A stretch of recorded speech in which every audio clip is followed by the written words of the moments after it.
Lawrence Johnson almost dropped his coffee when the television host said his ex-wife's name. He had been half listening from his office in Dallas, scrolling through emails while a business program played in the background. Then the camera cut to the guest. His hand froze. The coffee cup stopped halfway to his mouth. Victoria, his ex-wife. For a moment, he thought he was looking at an old photograph. A memory.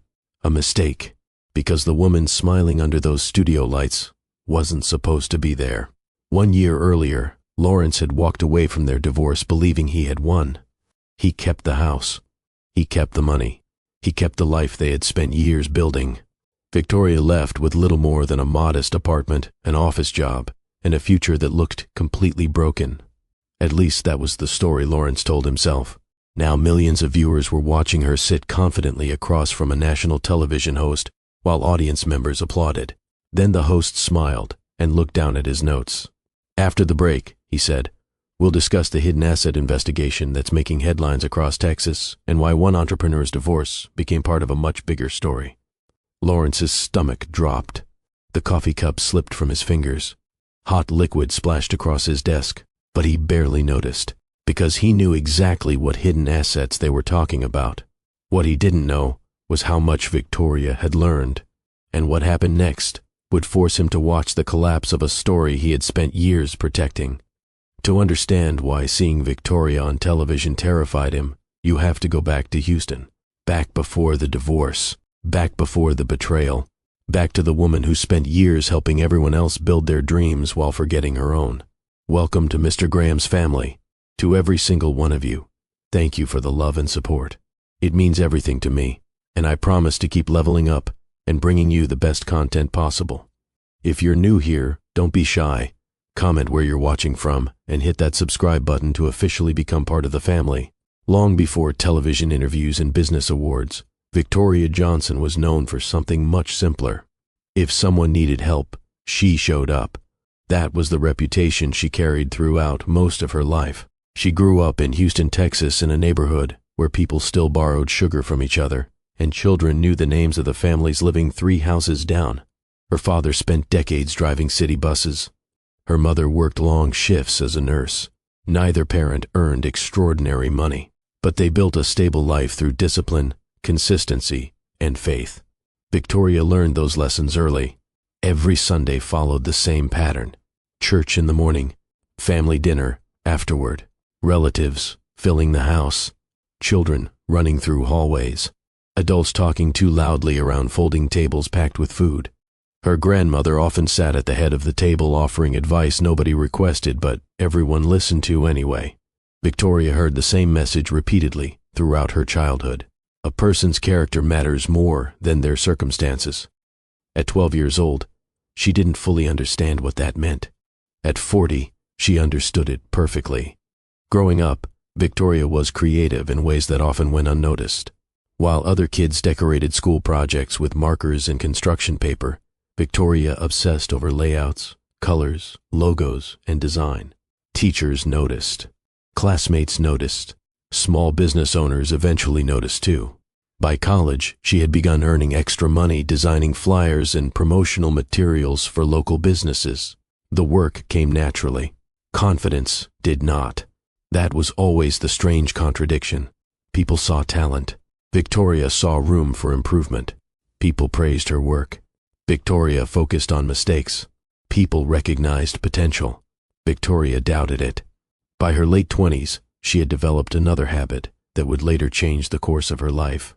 She became the person who helped everyone else succeed. Friends called when relationships fell apart. Family members called when problems appeared. Co-workers called when projects became overwhelming. Victoria answered every time. Helping people felt normal. Prioritizing herself felt uncomfortable. Then came the charity event in Dallas, an ordinary Thursday evening that changed everything. Victoria almost didn't attend. A friend convinced her at the last minute. She drove 3 hours from Houston after work, changed clothes in a hotel restroom, and arrived 20 minutes late. The ballroom buzzed with conversation. Business owners, community leaders, young professionals, everyone exchanging introductions and business cards. Victoria grabbed a glass of water and immediately started looking for the friend who invited her. Instead, she accidentally walked into a man carrying 2 drinks. One nearly ended up on his suit. The other nearly landed on her dress. "Oh my goodness," Victoria said. "I'm so sorry." The man looked down at his jacket, then laughed. "It was mostly my fault." That was the first thing she noticed. Not his appearance, not his confidence. The fact that he laughed. Most people would have been annoyed. This man wasn't. His name was Lawrence Johnson. At first, the conversation lasted 5 minutes, then 15, then nearly an hour. Neither of them seemed interested in networking anymore. They talked about family, faith, career goals, life in Texas, childhood memories, dreams they hadn't achieved yet. For the first time in years, Victoria felt something she hadn't expected to find at a networking event. Seen, and for the first time in years, Lawrence found himself talking to someone who seemed interested in the person rather than the image. When the event ended, he asked for her number. Victoria hesitated for exactly 3 seconds before giving it to him. Neither one knew it then, but the relationship that began with spilled drinks and easy conversation would eventually bring both the greatest heartbreak and the greatest transformation of Victoria's life. The first year of dating felt easy. Not perfect. Easy. There is a difference. Victoria and Lawrence came from different backgrounds, but their differences seemed to complement each other rather than create conflict. Lawrence admired how grounded she was. Victoria admired how ambitious he was. When Lawrence talked about the future, he talked with certainty. Not hope. Certainty. He had plans for everything. Business growth, real estate investments, networking strategies, career milestones. The confidence impressed Victoria. At the time, she interpreted it as leadership. Years later, she would realize confidence and control sometimes wear similar clothes. Back then, she was simply in love. The relationship moved steadily. Weekend trips, family introductions, holiday gatherings, long phone calls that stretched late into the night. Before long, Lawrence became a familiar presence at Victoria's parents' dinner table. Her mother liked him immediately. Her father took longer, not because he disliked Lawrence, because he believed trust should be earned slowly. One evening after Lawrence left, Victoria's father stood at the kitchen sink washing dishes. Without turning around, he asked, "What do you like most about him?" Victoria smiled. "He believes I can do anything." Her father nodded. That answer seemed to satisfy him. At the time, Victoria believed it too. When Lawrence proposed, nobody was surprised. The engagement happened during a weekend trip near the Texas Hill Country. Nothing flashy, no photographers hiding in bushes, no audience, just the 2 of them. It felt personal, which made it meaningful. The wedding followed the next year. Family filled the church. Friends traveled from different cities. Victoria's mother cried through most of the ceremony. Her father pretended not to. The early years of marriage felt promising. Lawrence's business was growing. Victoria's freelance design work continued on the side. The future looked stable. The word Victoria used most often during that period was we. Everything revolved around we. We are saving for a house. We are planning our future. We are building something together. She genuinely believed they were partners, and in many ways, they were. The problem was that some contributions are easier to see than others. People noticed Lawrence's success because it was public. Clients, contracts, revenue growth, professional recognition, those things created visible results. What people didn't see happened behind the scenes. The late nights Victoria spent redesigning presentation materials. The weekends she helped organize networking events. The marketing ideas she offered during difficult periods. The proposals she reviewed. The client packages she improved. The branding concepts she created. None of those contributions appeared in newspaper articles. None appeared in industry awards. But they mattered. A lot. One evening, Lawrence arrived home frustrated after losing a major opportunity. Victoria found him sitting at the kitchen table staring at a laptop screen. The frustration was obvious. "What happened?" she asked. He rubbed his forehead. "The presentation fell flat." She sat beside him. "Can I see it?" Lawrence turned the laptop toward her. Victoria spent nearly an hour reviewing slides, layouts, messaging, visual flow. Eventually she looked up. The information is good. Then why didn't it work? Because nobody can find it. Lawrence frowned. What does that mean? She pointed at the screen. You're making people work too hard. The next several hours became an impromptu redesign session. By midnight, the presentation looked completely different. Cleaner, stronger, more focused. 3 weeks later, Lawrence landed the client. He was thrilled. Victoria was happy for him. Neither one discussed her role in the outcome very much. That became a pattern, not because Lawrence intentionally ignored her contributions, at least not in the beginning. The problem developed gradually. Success creates habits, and some habits become expectations. The more Lawrence's career grew, the more frequently he relied on Victoria's skills. A logo here, a presentation there, marketing materials, brand concepts, event planning, client communications. Each request seemed reasonable on its own. Together, they represented hundreds of hours. Victoria rarely complained. Helping felt natural. Besides, she believed they were building a shared future.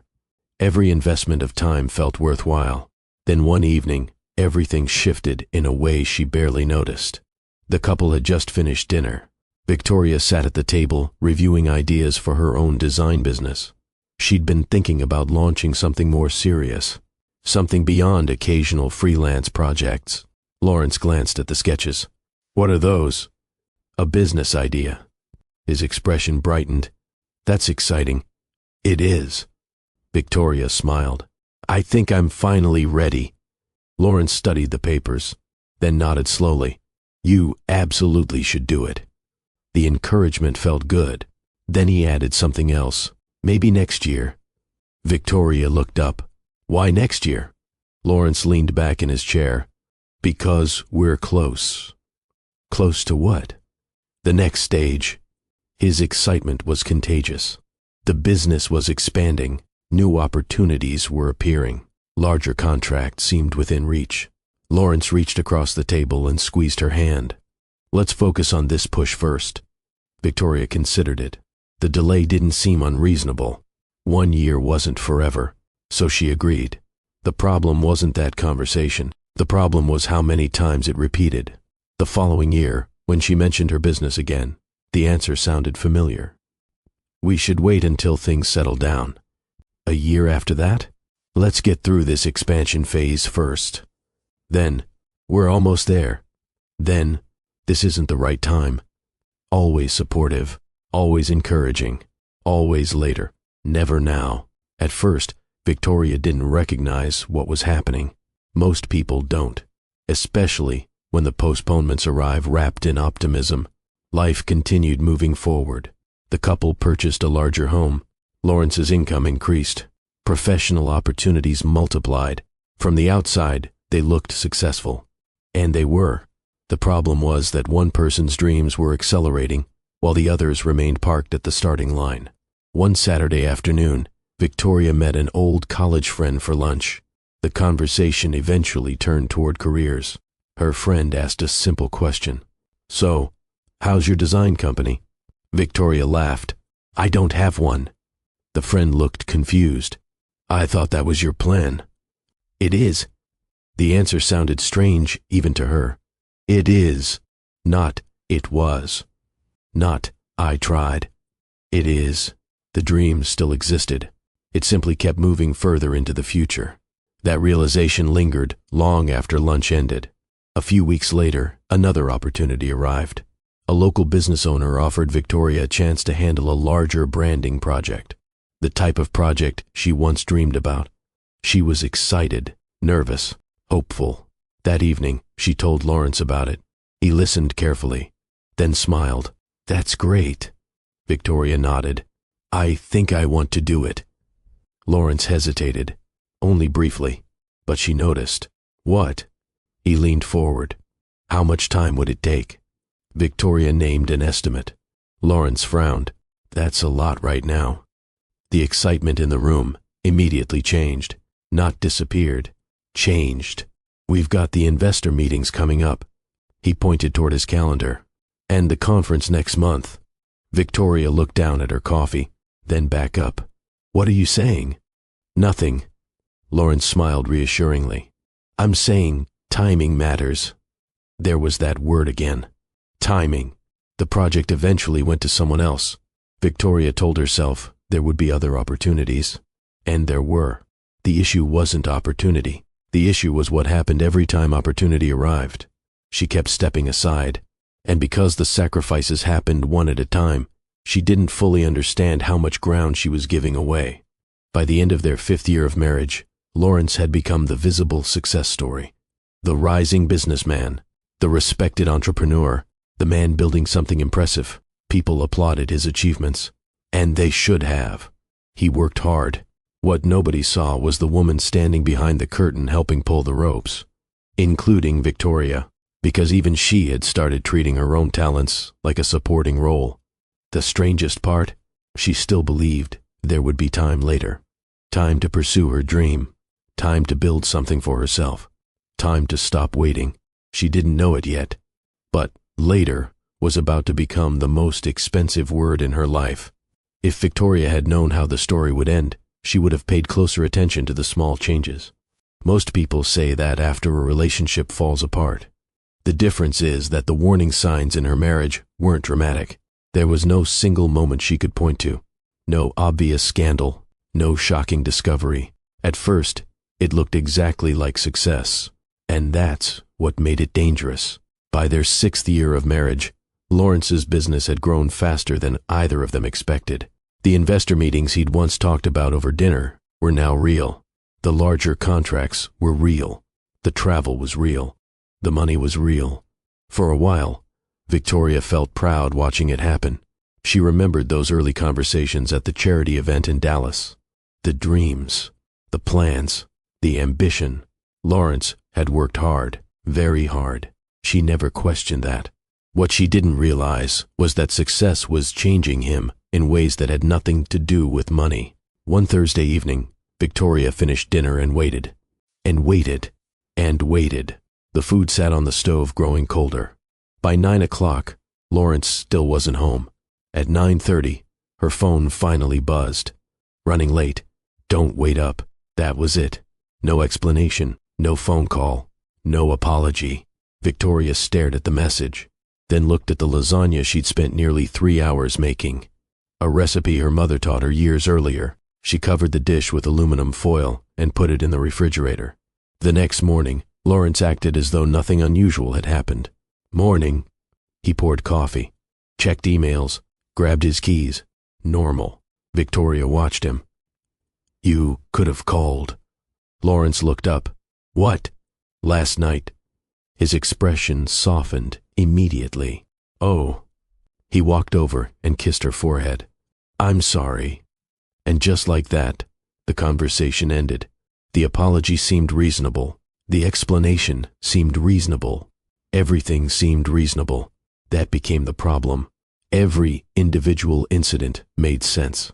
Together, they told a different story. A month later, Lawrence missed another commitment. This one mattered more. Victoria's parents were celebrating their anniversary. The family had reserved a private room at a restaurant. Everyone was attending, including Lawrence, or at least that had been the plan. An hour before dinner, he canceled. Client emergency. Important meeting. Couldn't get away. Victoria sat alone at the restaurant, answering questions she didn't want to answer. "Where's Lawrence?"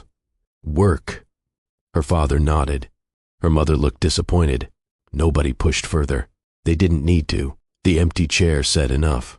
After dinner, Victoria drove home feeling unsettled. Not angry. Unsettled. The feeling followed her into the house, followed her into bed, followed her into the next morning.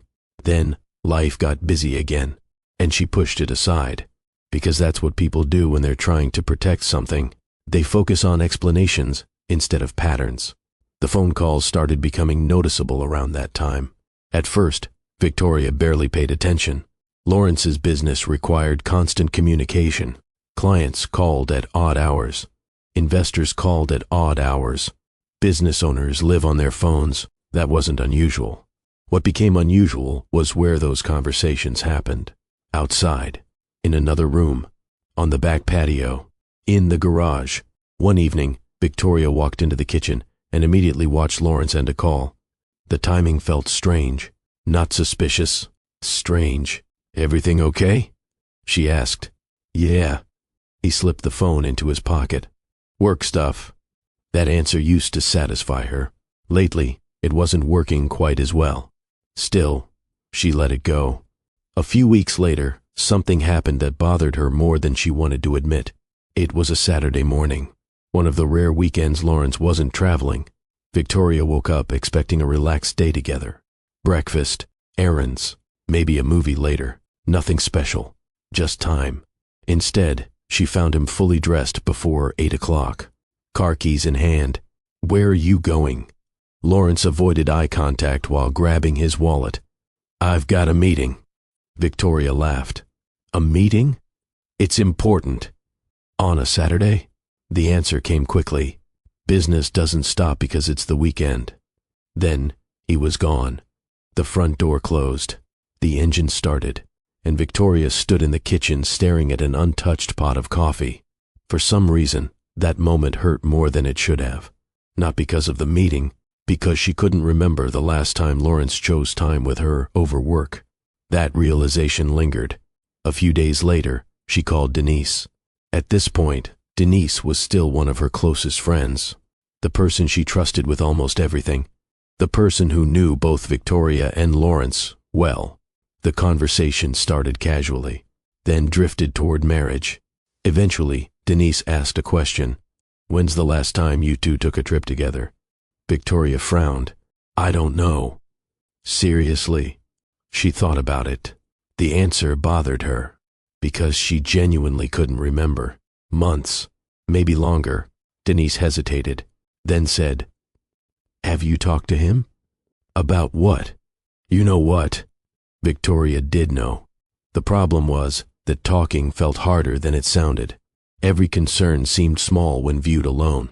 A canceled dinner, a missed event, a phone call, a late meeting, a postponed vacation. None of those things automatically meant something was wrong. Yet together, they created a feeling she couldn't ignore. Distance. One Friday evening, she finally tried. Lawrence arrived home unusually early. The timing seemed perfect. No interruptions, no travel, no conference calls, just the two of them. Victoria waited until after dinner.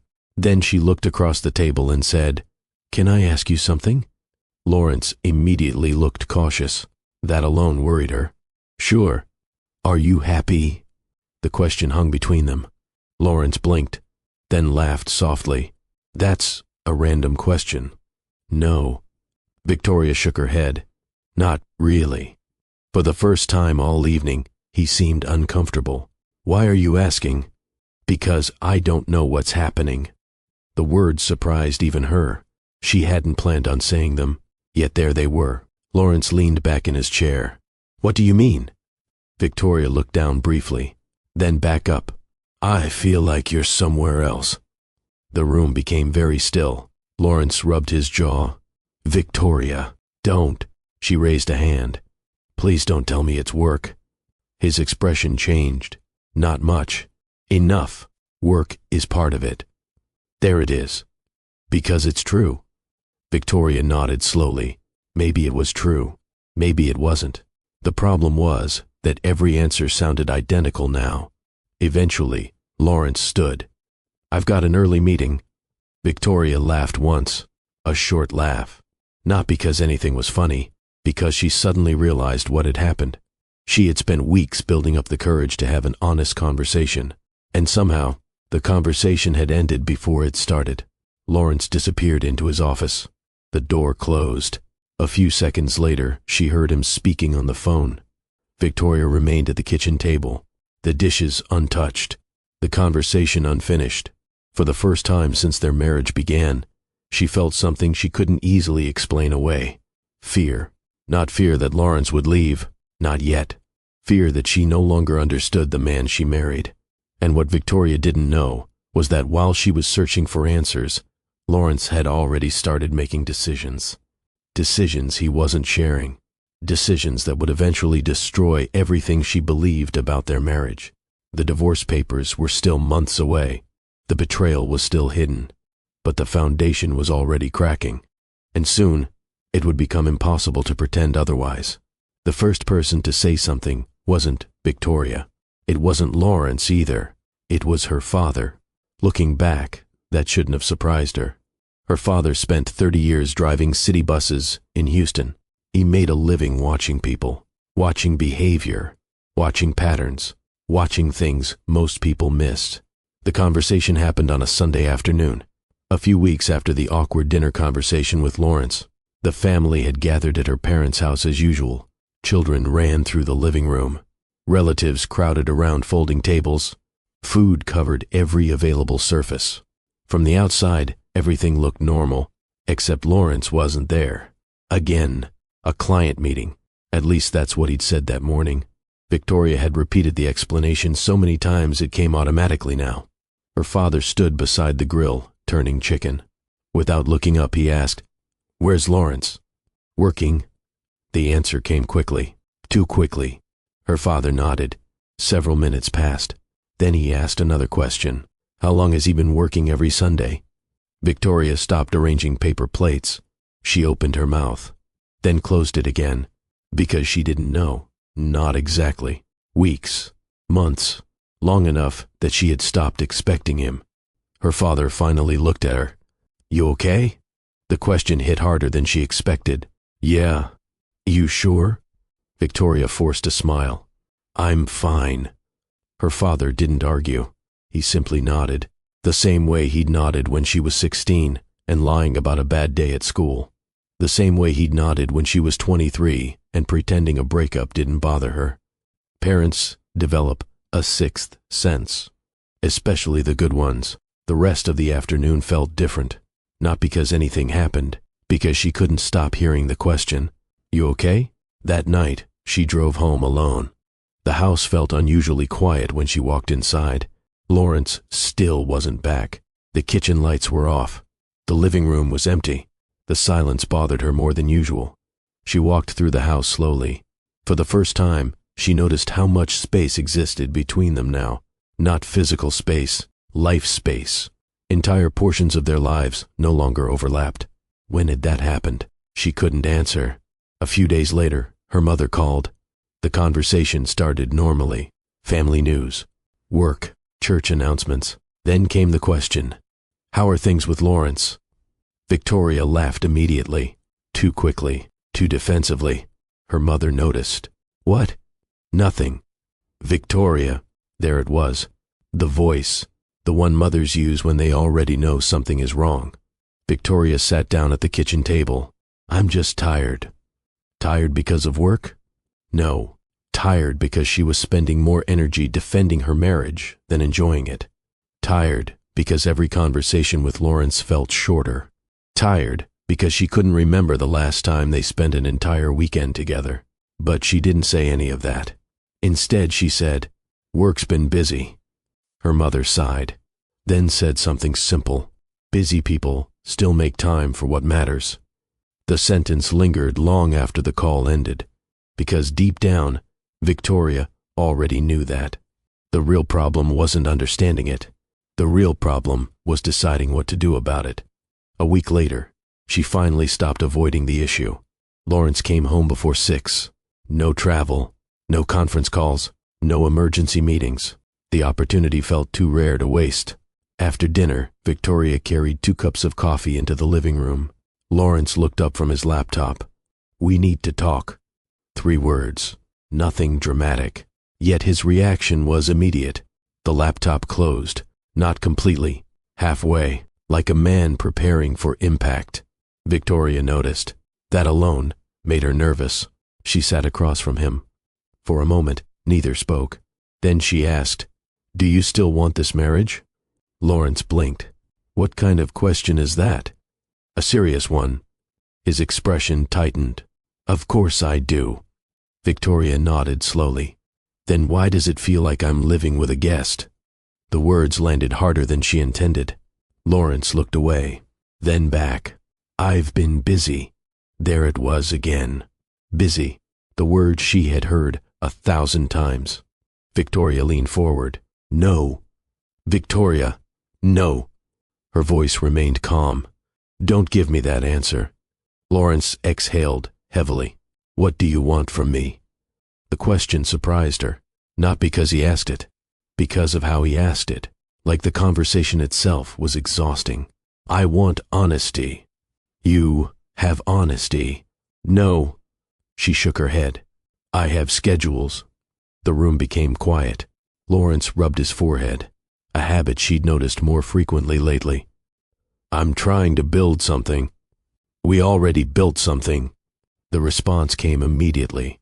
Too immediately. Lawrence stood up, walked toward the kitchen, then turned back. You're making this bigger than it is. Victoria stared at him, because that sentence frightened her, not the words. Because that sentence frightened her, not the words. The certainty, the confidence, the dismissal. A year earlier, they would have talked for hours, worked through disagreements, found common ground. Now every difficult conversation seemed to end the same way, with Lawrence leaving, physically, emotionally, sometimes both. The following weekend, Victoria suggested a short trip. Nothing expensive, nothing elaborate, just 2 days away together. A chance to reconnect. Lawrence agreed. At first, the hotel was booked. The bags were packed. The plans were made. Then, 20 hours before departure, he canceled. Victoria stood in the bedroom holding a suitcase. What happened? Lawrence wouldn't meet her eyes. Something came up. What? Work. She laughed, not because it was funny, because she knew the script by heart now. Of course. Victoria, no. She zipped the suitcase shut. Forget it. The trip never happened. Neither did the conversation they were supposed to have during it. A few days later, Denise stopped by unexpectedly. She found Victoria sitting at the kitchen table, staring at travel brochures she'd forgotten to throw away. Denise sat down across from her. Neither woman spoke for a moment. Then Denise asked, How bad is it? Victoria looked up. What? The marriage. For a second, she considered giving the usual answer. The polite answer. The safe answer. Instead, she told the truth. I don't know anymore. Denise nodded slowly, not surprised, not shocked, almost as if she'd expected the answer. Have you thought about counseling? Victoria laughed. Every day. Then ask him. A week later, she did, and the reaction told her more than any argument could have. The moment she mentioned counseling, Lawrence's entire body changed. His shoulders tightened. His jaw locked. His expression hardened. Counseling? Yes. Why? Victoria stared at him. Seriously? We're fine. The answer came too fast. Far too fast. She could almost hear the rehearsed certainty behind it.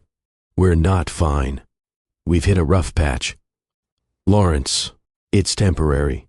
The conversation spiraled from there, around and around, the same explanations, the same excuses, the same wall she kept running into. Eventually, Lawrence stood up, grabbed his phone, and walked out onto the patio. Seconds later, she heard him talking to someone, his voice low, his words impossible to hear. Victoria remained at the kitchen table. For the first time, a thought entered her mind that she immediately hated. What if this wasn't stress? What if this wasn't work? What if the man she was trying so desperately to reach had already left the marriage emotionally? The possibility terrified her, so she pushed it away, because accepting it would mean confronting a reality she wasn't ready to face. What Victoria didn't know was that while she was searching for solutions, Lawrence was already meeting with attorneys. While she was suggesting counseling, he was organizing paperwork. While she was trying to save the marriage, he was preparing to end it. And very soon, the secret life he had been building would walk through their front door carrying a leather folder and divorce papers. A month before Lawrence asked for a divorce, Victoria convinced herself things were improving. That is one of the hardest parts of looking back, the timing, the false sense of hope. Because right before everything collapsed, Lawrence actually seemed more present. He came home earlier a few times. They shared dinner several nights in a row. He even suggested they go out one Friday evening, just the two of them. For a brief moment, Victoria allowed herself to believe the worst was behind them. She wanted to believe it. People often do when they've invested years into a relationship. They look for evidence that supports hope and ignore evidence that threatens it. The dinner happened at a restaurant they used to visit when they were dating. A small place overlooking a lake outside Dallas. Nothing fancy, just familiar. The kind of place filled with memories. For the first hour, everything felt normal. They laughed, talked about old stories, talked about family, talked about plans. At one point, Victoria found herself relaxing, actually relaxing, something she hadn't done around Lawrence in a long time. Then his phone buzzed. He glanced at the screen, and everything changed. The smile disappeared. The attention disappeared. The ease disappeared. For the next 10 minutes, part of him seemed somewhere else. Victoria noticed. Of course she noticed. Most spouses would. Everything okay? Lawrence immediately locked the phone. Yeah. What was that? What was what? The message. He shrugged. Work. The answer arrived so quickly it felt automatic. Victoria looked out across the lake. The conversation moved on, but her thoughts didn't. Later that night, she woke up around 2 a.m. Lawrence wasn't in bed. At first, she assumed he was downstairs getting water. Then she noticed light coming from his home office. She walked down the hallway. The office door was nearly closed. Not completely, just enough for her to hear a voice. His voice, low, careful, the kind of voice people use when they don't want to be overheard. Victoria stopped walking. Not intentionally. Her feet simply stopped. She couldn't hear the other person, only Lawrence. A few seconds later, the floor creaked beneath her. The conversation ended immediately. The office door opened. Lawrence stepped into the hallway. For a split second, surprise flashed across his face. Then, it disappeared. You okay? Victoria nodded. I could ask you the same thing. He looked toward the office. Couldn't sleep. Who were you talking to? Client. At 2 a.m. The explanation made no sense. Yet Victoria still accepted it. Not because she believed it completely, because challenging it felt exhausting. That became another problem. The marriage had reached a point where avoiding conflict required less energy than pursuing answers. A few days later, Victoria noticed something else. The mail. It sounds insignificant. It wasn't. For years, neither of them paid much attention to who opened what.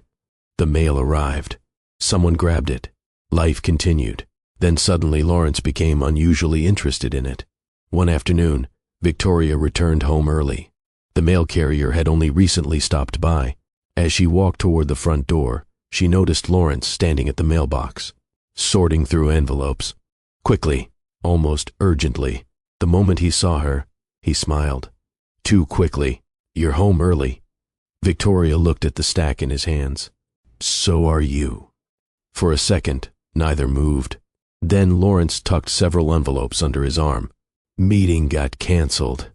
He headed inside. The interaction lasted less than 30 seconds. Yet it stayed with her all evening, because it felt strange, and strange moments were beginning to accumulate, one by one, small enough to dismiss, too frequent to ignore. The financial conversations changed around this time too, or more accurately, they disappeared. That wasn't normal. For years, Lawrence had openly discussed business growth, new investments, new opportunities, future plans. Now those conversations seemed to stop entirely. Whenever Victoria asked questions, the answers became vague, short, incomplete. One evening she sat beside him on the couch reviewing household finances, a routine they'd followed for years. At one point, she mentioned an investment account. Lawrence immediately redirected the conversation, then redirected it again, then changed subjects entirely. Victoria finally looked at him. Why are you acting weird? He laughed. I'm not. You are. I'm tired. There it was again. Another explanation, another exit ramp, another dead end. The following weekend, her parents visited. Her mother noticed the tension immediately. Some people have that ability. They can walk into a room and sense what others are pretending not to see. Dinner was awkward, not because anybody argued, because everybody worked too hard to avoid arguing. The conversation kept drifting into uncomfortable pauses. Lawrence checked his phone repeatedly. Victoria noticed. Her mother noticed. Even her father noticed. Afterward, while helping wash dishes, her mother lowered her voice. "What's going on?" Victoria kept scrubbing a plate. "I don't know." This time she meant it. That was the frightening part. A few months earlier, she believed she understood the problem. Work, stress, distance. Now she wasn't sure. The uncertainty felt heavier. The final warning sign arrived about 2 weeks before the divorce. It happened on a Tuesday, a completely ordinary Tuesday. Victoria stopped by Lawrence's office building to surprise him with lunch. Years earlier, he would have loved that. She remembered doing it several times during their first years together. Back then, he'd come downstairs smiling, excited to see her. This time was different. The receptionist looked confused when Victoria introduced herself. Then came a sentence she would replay in her head for months. "Oh." The receptionist smiled politely. "I thought he left already." Victoria frowned. "Left?" The woman glanced toward the elevators. "About an hour ago." Victoria stood there, holding 2 lunch containers. Her stomach tightened. "Are you sure?" The receptionist nodded. "Positive." Victoria thanked her, then walked back toward her car. The food suddenly felt heavier. So did the questions. Lawrence arrived home later that evening, around 7, the same time he'd usually arrive. Victoria waited, then finally asked, "Were you at the office today?" Lawrence looked up from loosening his tie. "Of course." Victoria stared at him. A long pause followed. Then she asked another question. "What time did you leave?" For the first time, uncertainty crossed his face, only briefly. Then he recovered. "Why?" Victoria folded her arms. "Because I stopped by." The room became very still. His expression changed, not dramatically, enough. For several seconds, neither spoke. Then Lawrence looked away. "Client meeting." The answer sounded rushed, unprepared, different from the polished explanations she usually received.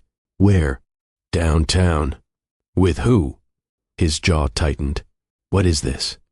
The question told her everything. Not the answer, the reaction. People with nothing to hide usually answer simple questions.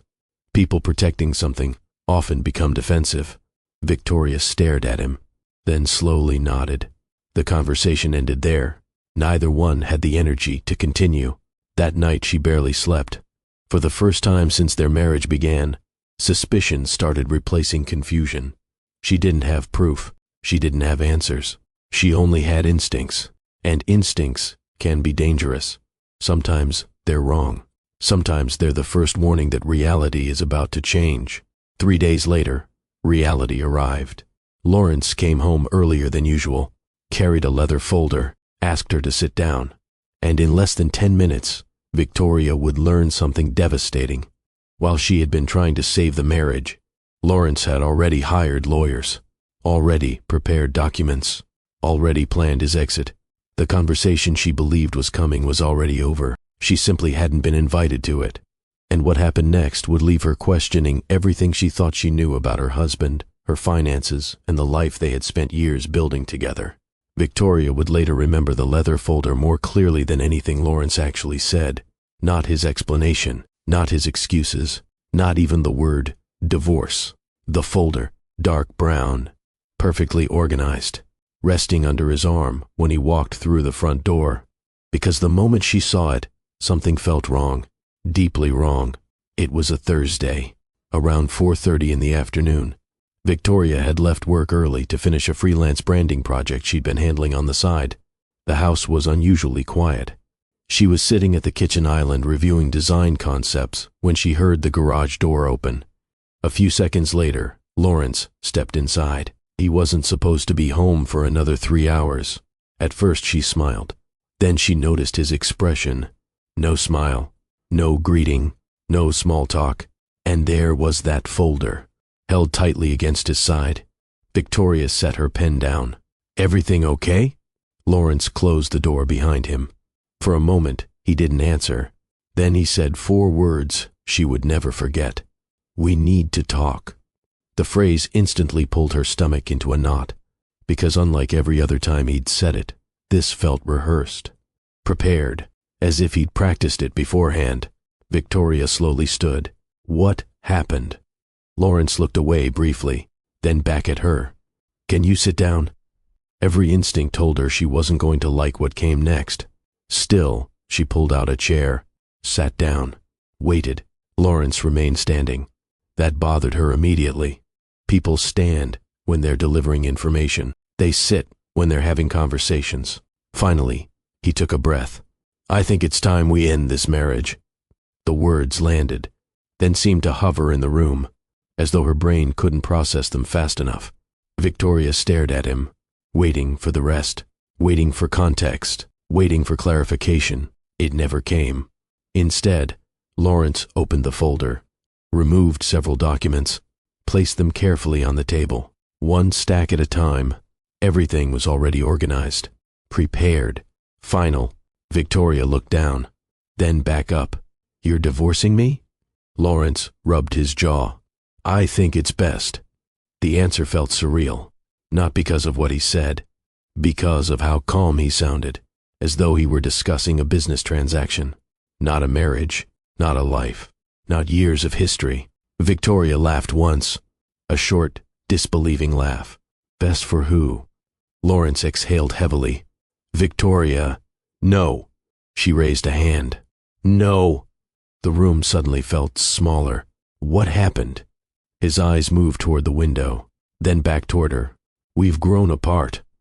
The sentence hit her like an insult, not because it was cruel, because it was lazy. After everything they'd built together, after years of marriage, that was the explanation? "We've grown apart?" Lawrence sat down for the first time. His voice remained controlled. "We haven't been happy." "You haven't been happy." The correction came immediately. Lawrence didn't respond. That silence answered enough. Victoria stared at the papers, then picked up the top document. Her hands trembled slightly. Not from weakness. Shock. Pure shock. The paperwork looked complete. Prepared by attorneys. Reviewed.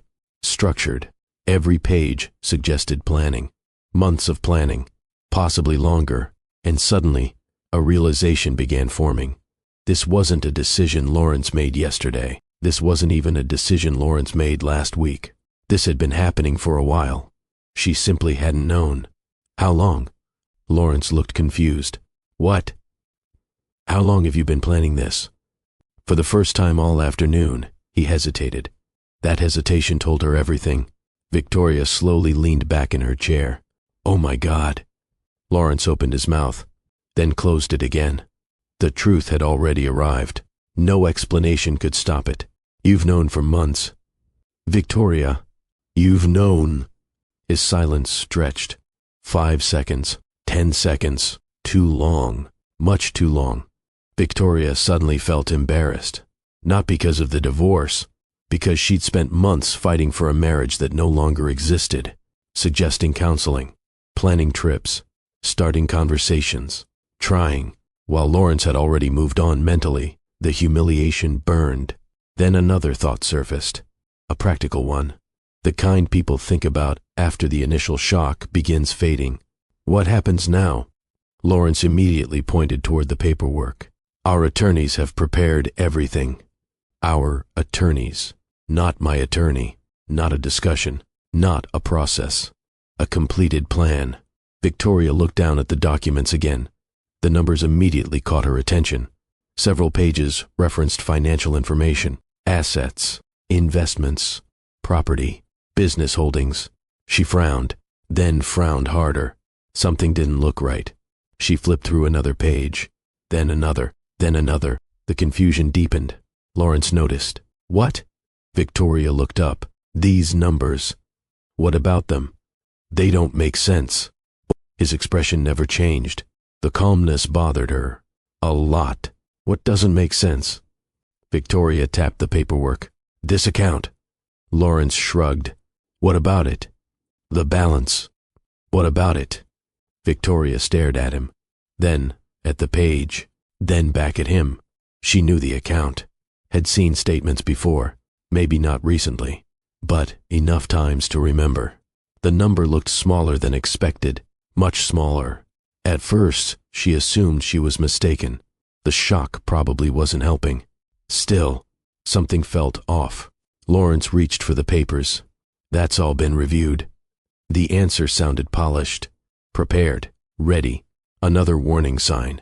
The rest of the conversation blurred together, not because it wasn't important, because the emotional weight became overwhelming.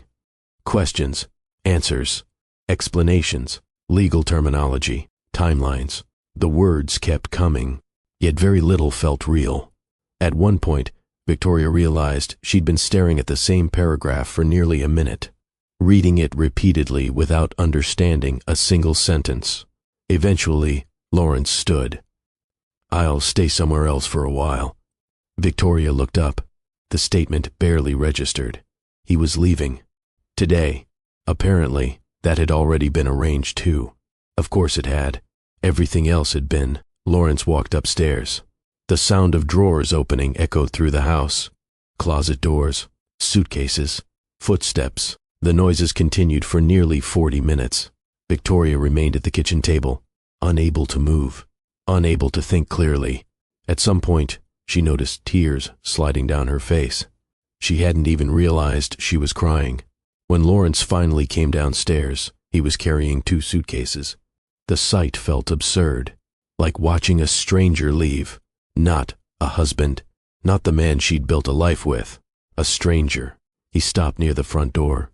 For a moment, it looked like he wanted to say something. Maybe he did.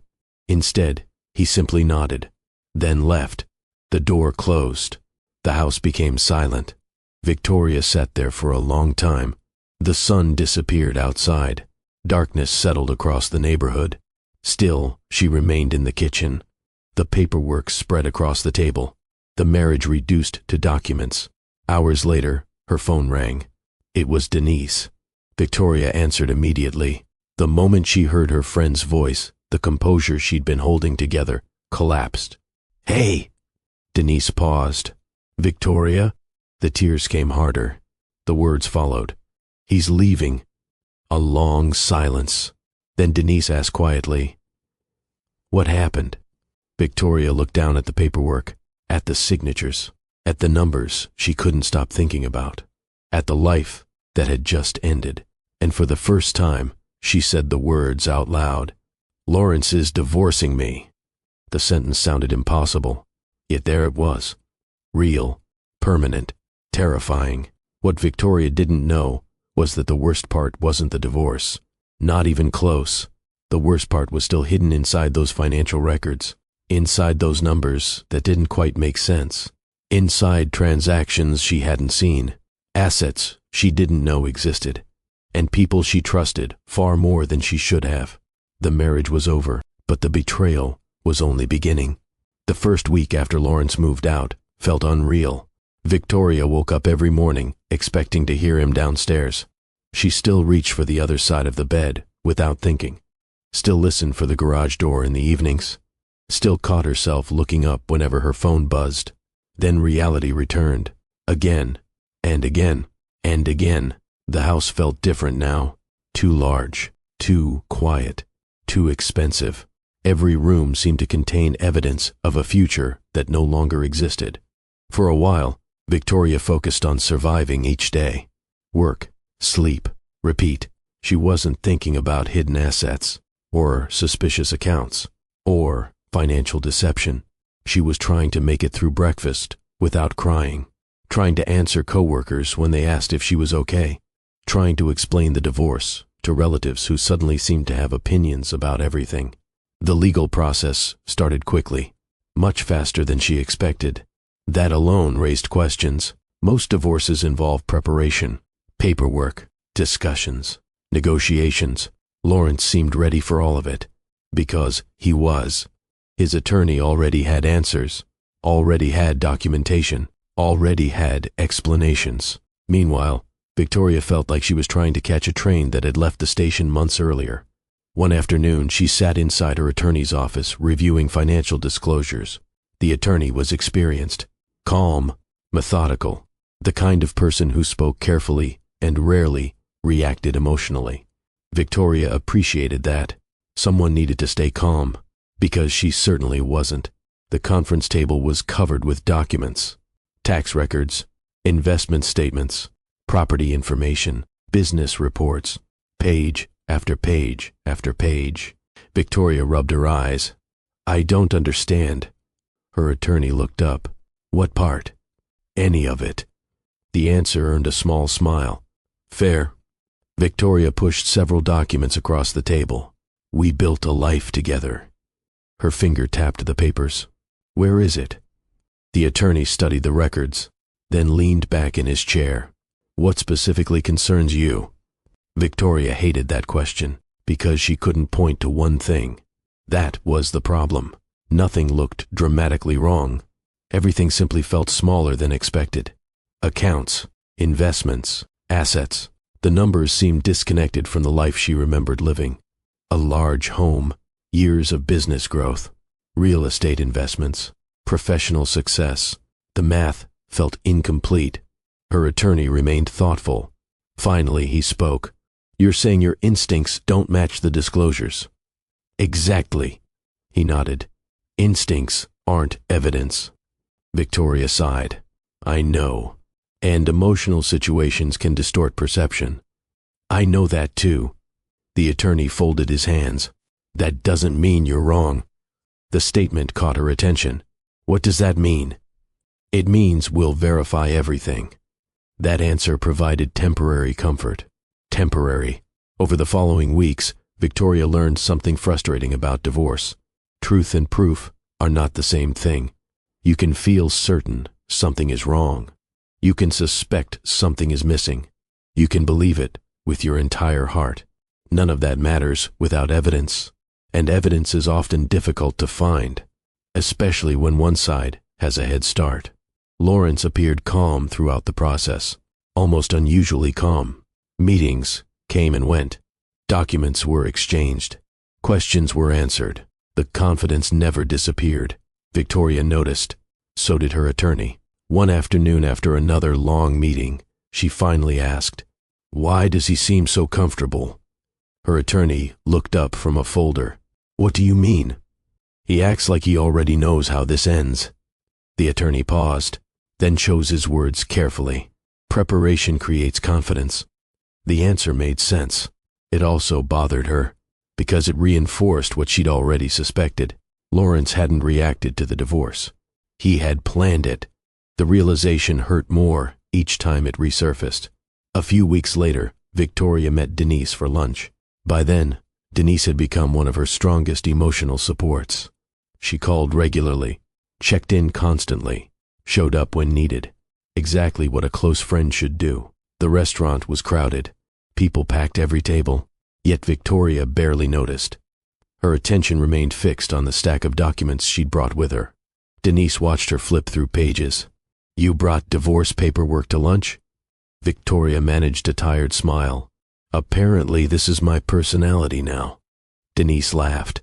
Then her expression softened. "Any progress?" Victoria looked down. "Not really." She pointed toward one page. "Something feels wrong." Denise glanced at the documents, then immediately looked away. The reaction lasted less than a second. Victoria barely noticed it. At the time, years later, she would remember it clearly, because hindsight has a cruel way of highlighting moments that once seemed meaningless. "What feels wrong?" Denise asked. Victoria shrugged. "I don't know." It was the truth. She didn't know, only that the numbers continued bothering her. The conversation moved on. The lunch ended. Life continued. Meanwhile, the legal expenses grew. Fast. Much faster than Victoria expected. Every meeting cost money. Every filing cost money. Every additional review cost money. One evening, she sat at her kitchen table surrounded by bills. For the first time in years, genuine financial fear entered the picture. The kind that keeps people awake. The mortgage alone looked intimidating now. One income instead of two changed everything. Victoria opened her banking app, studied the balance, then opened it again as if the numbers might improve. They didn't. A few days later, she called her mother, not because she needed advice, because she needed to hear a familiar voice. Her mother listened quietly while Victoria explained the growing pressure, the legal costs, the uncertainty, the fear. When Victoria finally stopped talking, her mother asked a question. "Have you eaten dinner?" Victoria blinked. "What? Dinner?" The question sounded ridiculous, until Victoria looked at the clock. Nearly 9 o'clock. She hadn't eaten. Her mother laughed softly. "That's what I thought." Then she said something that would stay with Victoria for years. "You don't solve tomorrow's problems by starving today." It was such a simple sentence, yet it grounded her. Because divorce has a way of shrinking life. Every conversation becomes about lawyers. Every thought becomes about documents. Every day becomes about survival. Her mother reminded her that she was still a person, not a legal case, not a failed marriage, a person. The following month brought another blow. The house. Victoria finally accepted she couldn't keep it. The numbers simply didn't work, not anymore. One evening she walked from room to room alone, touching walls, opening doors, looking out windows, remembering. The house had once represented everything they were building together. Now it represented something else, an ending. She stood in the master bedroom for a long time, then pulled out her phone, called a realtor, and scheduled a meeting. The decision hurt, but it was necessary. More necessary decisions followed. Furniture sold, expenses reduced, plans canceled. The life she'd known began shrinking piece by piece. Throughout it all, one thought kept returning. The numbers still didn't make sense. The disclosures still felt incomplete. The story still felt unfinished. Unfortunately, feelings weren't enough. Eventually, the negotiations concluded. The attorneys finished their work. The agreements moved forward, and despite every concern Victoria carried, no definitive proof ever appeared. No smoking gun, no dramatic discovery, nothing. The divorce proceeded. The documents were signed. The marriage officially ended, and Victoria walked away with far less than she believed existed, far less than she expected, far less than seemed possible. But without proof, expectations didn't matter. The legal process had reached its conclusion, or at least that's what everyone believed, including Lawrence, including Denise, including Victoria. What none of them knew was that the truth wasn't gone. It was simply buried. And buried things have a way of resurfacing when people least expect them. For now, though, Victoria wasn't thinking about hidden assets, or future investigations, or betrayals still waiting to be uncovered. She was thinking about something much simpler: how to start over with almost nothing. And that challenge was about to become very real. The day Victoria moved into her apartment, it rained. Not a dramatic thunderstorm, not the kind of weather people remember. Just a steady Texas rain that turned parking lots gray and left water streaking down every window. The apartment complex sat on the edge of Dallas. Nothing fancy, nothing terrible. The kind of place people choose when they're rebuilding and trying not to spend money they don't have. Victoria stood in the middle of the empty living room, holding a cardboard box labeled kitchen. For several seconds, she simply looked around. One bedroom, one bathroom, a small kitchen, a narrow balcony overlooking a parking lot. That was it. After years in a large home, the adjustment felt enormous. The silence felt even bigger. A moving company would have made things easier. She couldn't justify the expense, so her father rented a truck. Her mother packed sandwiches, and together they spent the day carrying pieces of her old life into a much smaller space. By late afternoon, most of the boxes were stacked against walls. The furniture was in place. The apartment was technically livable. Her father wiped sweat from his forehead. "Well," Victoria looked around. "Well." Neither one knew what else to say. Her mother walked over and squeezed her hand. "You'll make it a home." Victoria smiled, or tried to. After her parents left, she locked the door and leaned against it. The apartment suddenly felt very quiet. No television, no conversation, no moving noises, nothing. For the first time since the divorce began, she was completely alone. The realization hit harder than she expected. She slid down against the door, pulled her knees toward her chest, and cried, not because she missed Lawrence. That was the strange part. People assumed divorce pain automatically meant missing the person. Victoria wasn't grieving the man Lawrence had become. She was grieving the future she thought they were building. The plans, the assumptions, the certainty, all of it was gone. The following weeks were difficult in ways nobody had prepared her for. The financial pressure was constant. Every purchase required thought. Gas, groceries, utilities, everything. One Saturday morning, she stood inside a grocery store holding 2 brands of coffee. One cost $4 more. For years, she wouldn't have thought twice about it.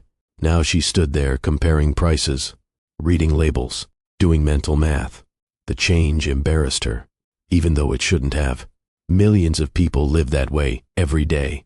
Still, when circumstances change suddenly, pride often takes time to catch up. The administrative job she'd taken after the divorce paid enough to survive. Barely. Some months felt manageable. Others didn't. One evening she opened her mailbox and found 3 bills waiting.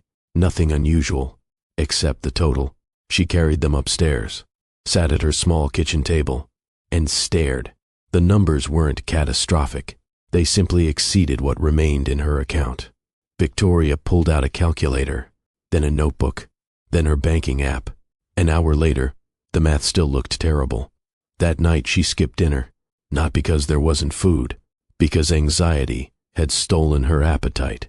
The next morning, her mother called, as mothers somehow always do at the right moment.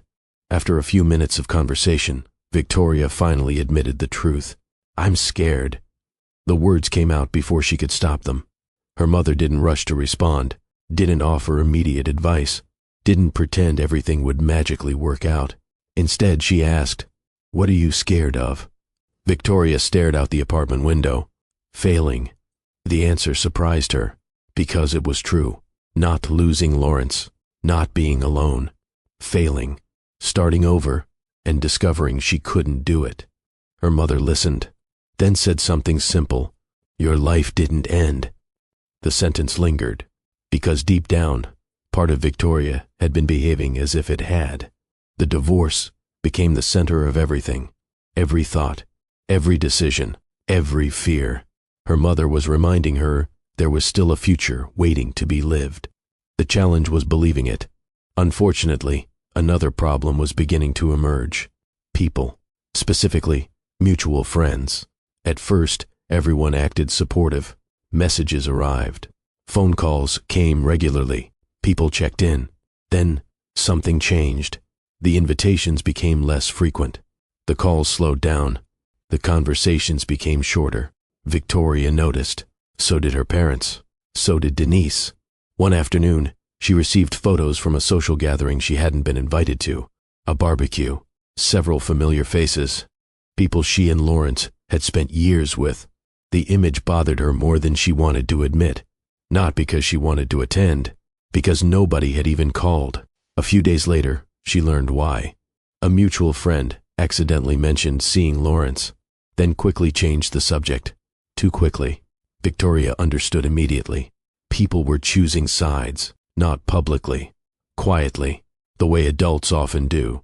Some stayed close to Lawrence. Some stayed close to Victoria. Many tried avoiding the situation entirely. The result felt lonely either way. One evening she sat across from Denise at a coffee shop. The topic finally surfaced. They don't know what to do. Denise stirred her coffee. Victoria laughed. Apparently, people hate uncomfortable situations. Then they're getting exactly what they want. Denise looked up. "What?" "I'm becoming easy to avoid." The words slipped out before she could stop them. Denise immediately shook her head. "No." Victoria smiled sadly. "Come on." The truth was obvious. Divorce changes social circles. People worry about saying the wrong thing, taking the wrong side, creating conflict. Sometimes they disappear entirely. The experience taught Victoria something difficult. Some relationships survive hardship. Others survive convenience. The difference becomes obvious when life gets messy. Months passed. Work, bills, sleep, repeat. The routine became predictable, not exciting. Predictable. Then came the evening that nearly broke her. The administrative office had experienced budget cuts.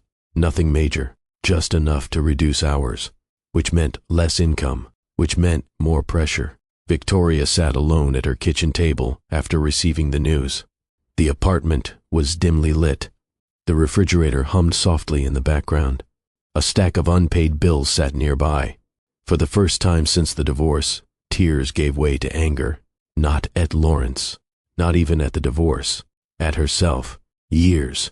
She had spent years helping build someone else's future. Years postponing her own dreams. Years believing there would always be time later. Now she was 40 years old and starting over from scratch. The realization hurt. A lot. Her eyes drifted across the room. Eventually, they landed on a folder sitting near the television stand. A design portfolio. One she hadn't opened in months. Maybe longer. Victoria stared at it. Then looked away. Then looked back again. Inside that folder were years of work. Logos. Brand concepts. Marketing campaigns. Creative projects. Evidence of a talent she'd spent far too long treating like a hobby. She stood, walked across the room, picked up the folder, and carried it back to the table. For the next 2 hours, she flipped through old projects. Some made her smile. Others made her cringe. A few surprised her, because they were genuinely good. The realization felt strange. When was the last time she'd looked at her own work objectively? Not through insecurity, not through self-doubt. Objectively. Somewhere around midnight, Victoria closed the portfolio. The bills were still there. The apartment was still small. The divorce was still painful. None of that had changed, but another thought had entered the room.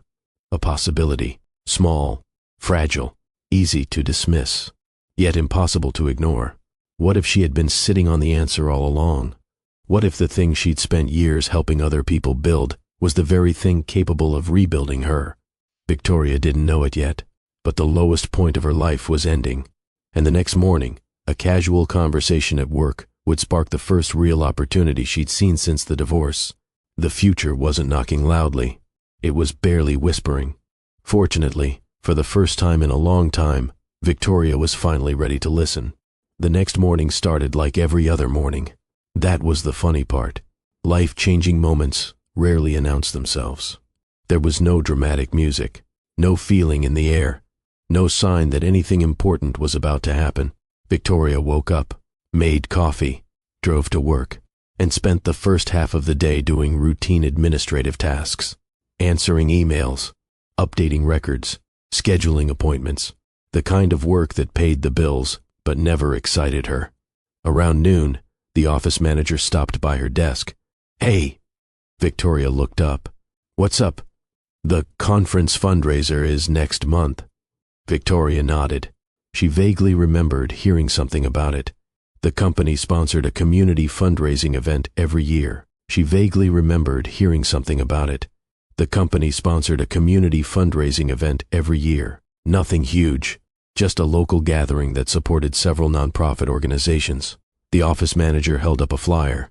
"We need a new design." Victoria smiled politely. "Good luck." The manager groaned. That's exactly the problem. Apparently, the graphic designer they normally hired had become unavailable at the last minute. The event committee was scrambling. Everyone hated the replacement concepts. Nobody liked the layout. Nobody liked the colors. Nobody liked the message. The manager dropped the flyer onto Victoria's desk. "Look at this disaster." Victoria glanced down, then laughed. The design wasn't terrible. It simply wasn't effective. The information felt cluttered. The layout lacked direction. The message disappeared beneath unnecessary graphics. Without thinking, Victoria grabbed a pen. A few seconds later, she started marking changes. Move this. Enlarge that. Remove this section. Reorganize the information. Simplify the headline. The manager watched, then leaned closer. 5 minutes later, Victoria had filled half the page with suggestions. The manager stared at her. "What?" Victoria shrugged. "Nothing. No. The manager pointed at the flyer. How do you know all this? Victoria smiled. I used to do design work. Used to? The question felt oddly personal. Victoria looked back at her computer. Long story. The manager shook her head, then picked up the flyer. You're helping us. Before Victoria could object, she was gone. The entire interaction lasted less than 10 minutes. Victoria forgot about it almost immediately. Angela didn't. At 3 o'clock that afternoon, Angela appeared beside her desk. Angela worked in another department. They knew each other casually. Friendly conversations, coffee breaks, nothing deeper, at least not yet. Angela placed a printed flyer on the desk. Victoria immediately recognized it, except it looked completely different. The committee had implemented nearly every suggestion she'd made. Angela crossed her arms. You did this? Victoria glanced at the page. Kind of.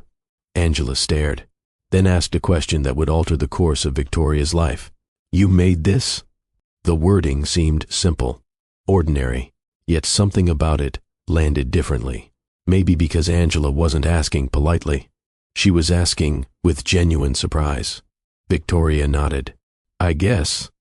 Angela laughed. No. She pointed at the flyer. Don't do that. Do what? That thing. Victoria frowned. What thing? Angela pulled up a chair. The thing where you act like this isn't impressive. The statement caught her off guard. For a second, she didn't know how to respond, because the truth was that she'd spent years minimizing her own abilities, so long that it felt normal. Angela studied the flyer again, then looked back at Victoria. Have you ever thought about doing this professionally? Victoria almost laughed. Almost, because she had thought about it. For years. Then she thought about Lawrence, the postponed plans, the delayed opportunities, the dreams that kept getting pushed further away. Angela waited. Finally, Victoria said, I used to. The answer seemed to frustrate Angela. What does that mean? Victoria smiled. It means life happened. Angela leaned back in her chair. Life happens to everybody. The conversation ended shortly afterward. Work resumed. The afternoon moved on. Yet Angela's question followed Victoria home.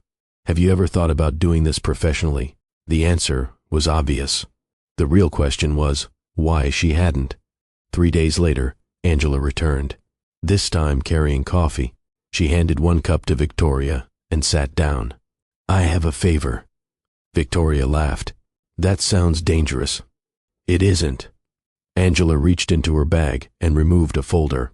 My cousin owns a small business. Victoria immediately shook her head. No. You haven't even heard the question. Still no. Angela ignored her. He needs a logo. Victoria rubbed her forehead. Angela, he'll pay. That got her attention, not because of the money, because it had been a long time since anyone offered to pay for her creative work. Angela noticed the hesitation, then smiled. See? Victoria looked at the folder, then at Angela, then back at the folder. How much? Angela grinned. I knew it. The project wasn't huge. A small landscaping company trying to update its branding. Nothing glamorous, nothing national, nothing life-changing. At least it didn't seem life-changing at the time. Victoria agreed to meet the owner. 1 meeting, that's all. A week later, she sat inside a local coffee shop listening to a business owner describe his company, his goals, his customers, his vision. As the conversation continued, something unexpected happened. Victoria felt alive. Not excited, alive. The feeling surprised her. She hadn't realized how much she'd missed creative work until she was doing it again. That weekend, she spent hours sketching ideas, researching, experimenting, building concepts.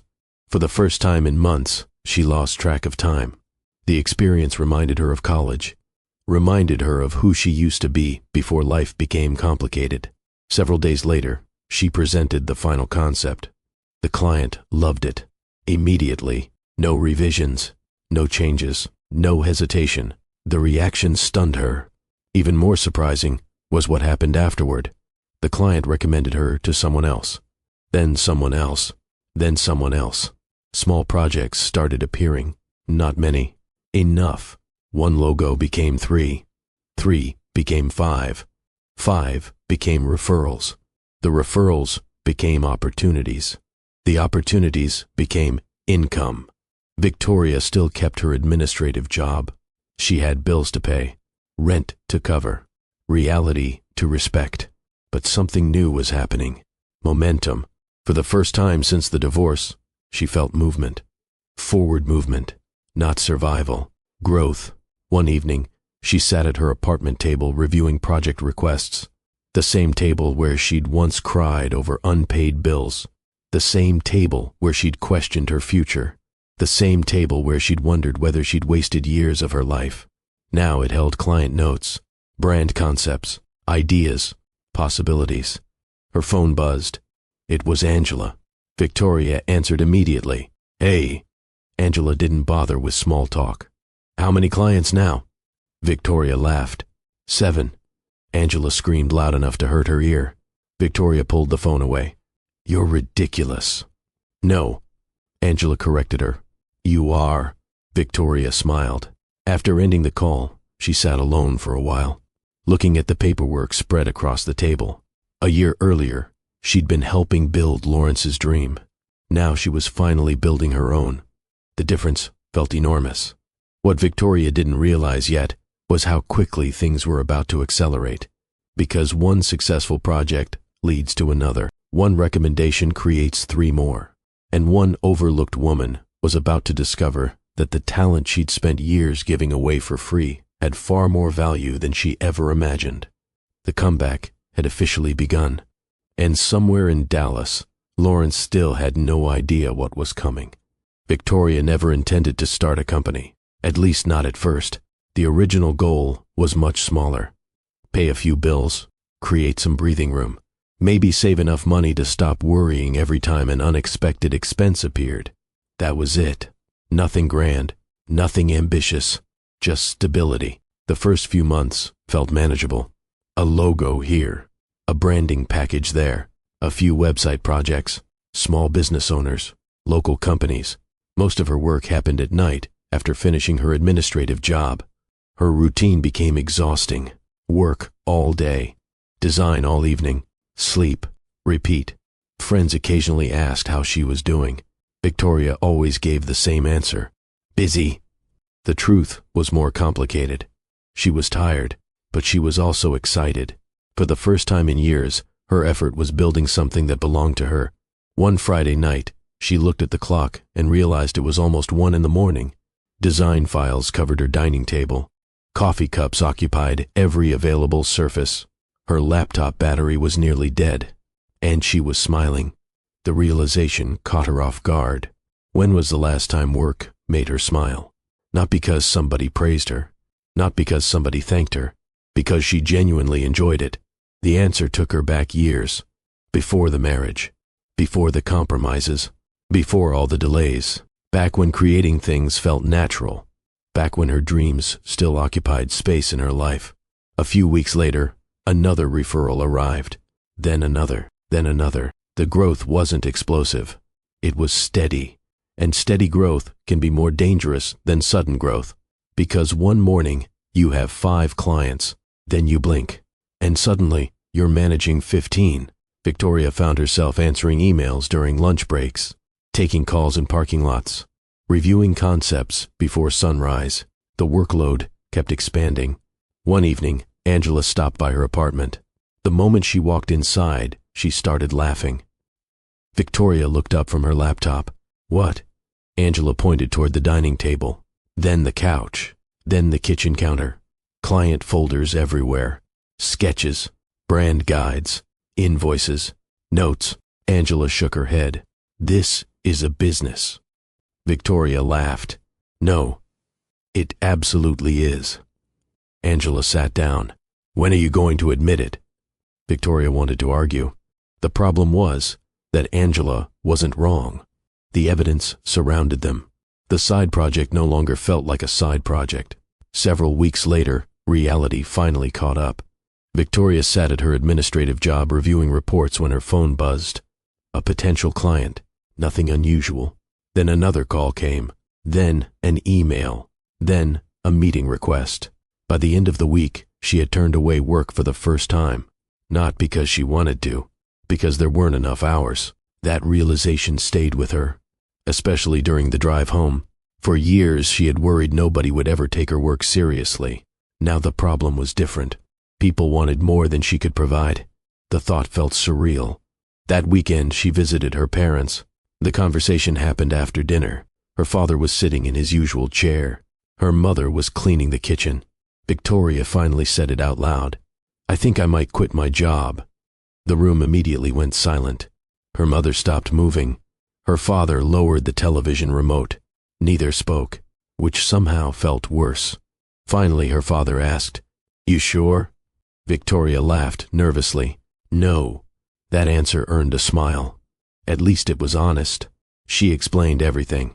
The growing client list, the increasing workload, the opportunities, the risk.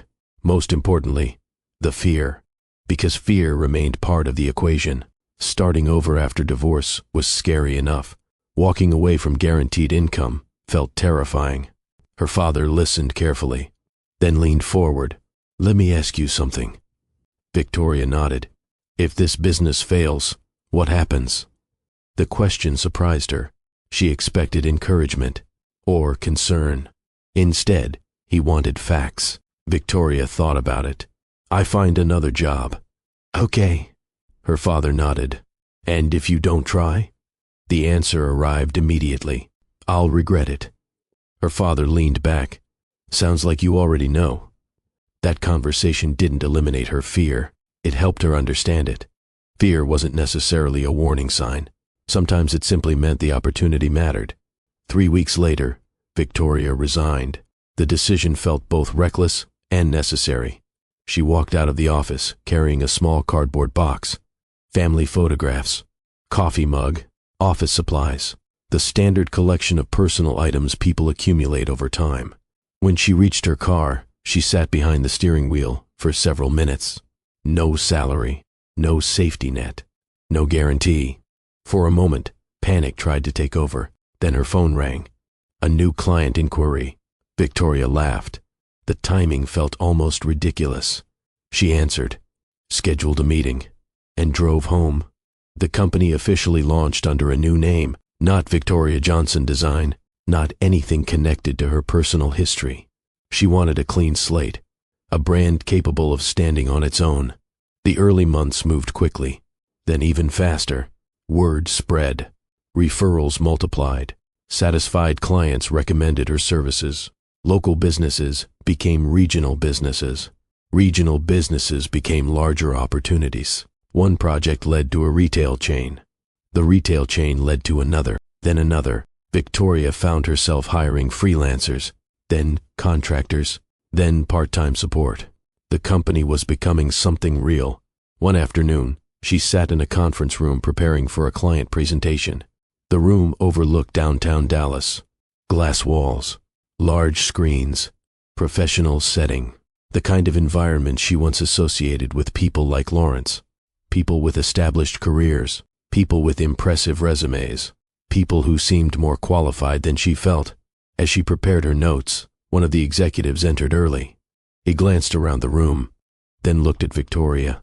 "You're younger than I expected." Victoria laughed. "That's either a compliment or an insult." The executive smiled. "Neither." He took a seat. "I've heard good things." The meeting went exceptionally well. By the time it ended, the company had secured one of its largest contracts yet. Victoria remained professional until she reached the parking garage. Then she sat inside her car and cried, not from sadness, relief, because for the first time, the success felt undeniable. Nobody had handed it to her. Nobody had introduced her as someone's wife. Nobody had opened doors because of Lawrence.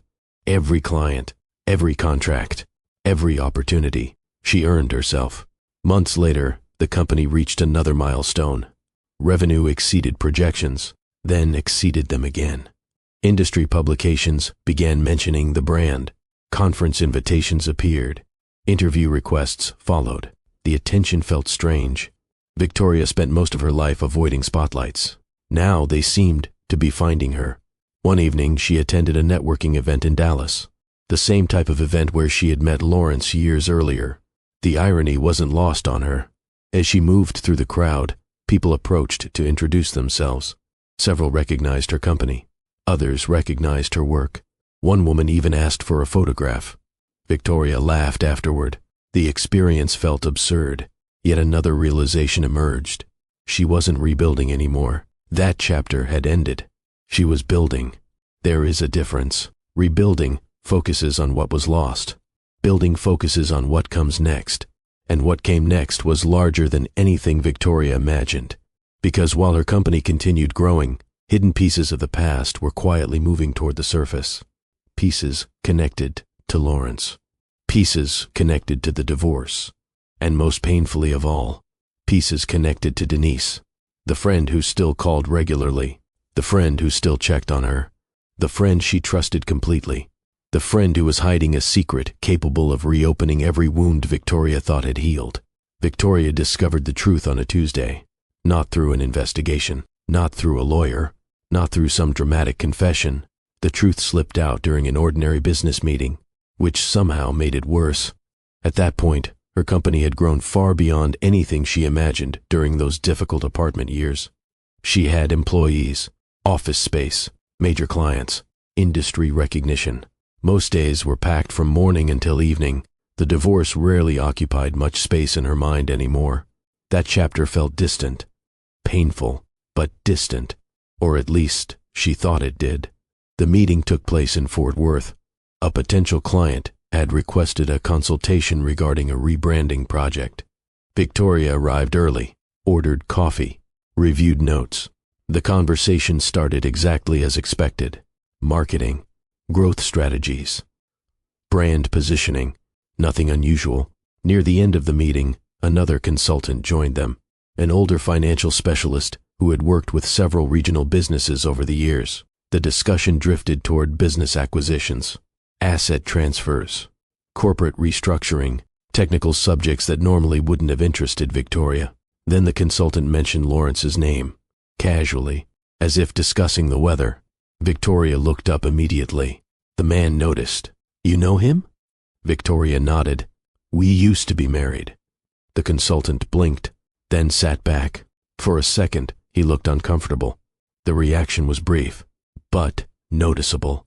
Victoria had spent years reading rooms during client meetings. She recognized hesitation when she saw it. "What?" The consultant forced a smile. "Nothing." That answer guaranteed she wouldn't let it go. "What?"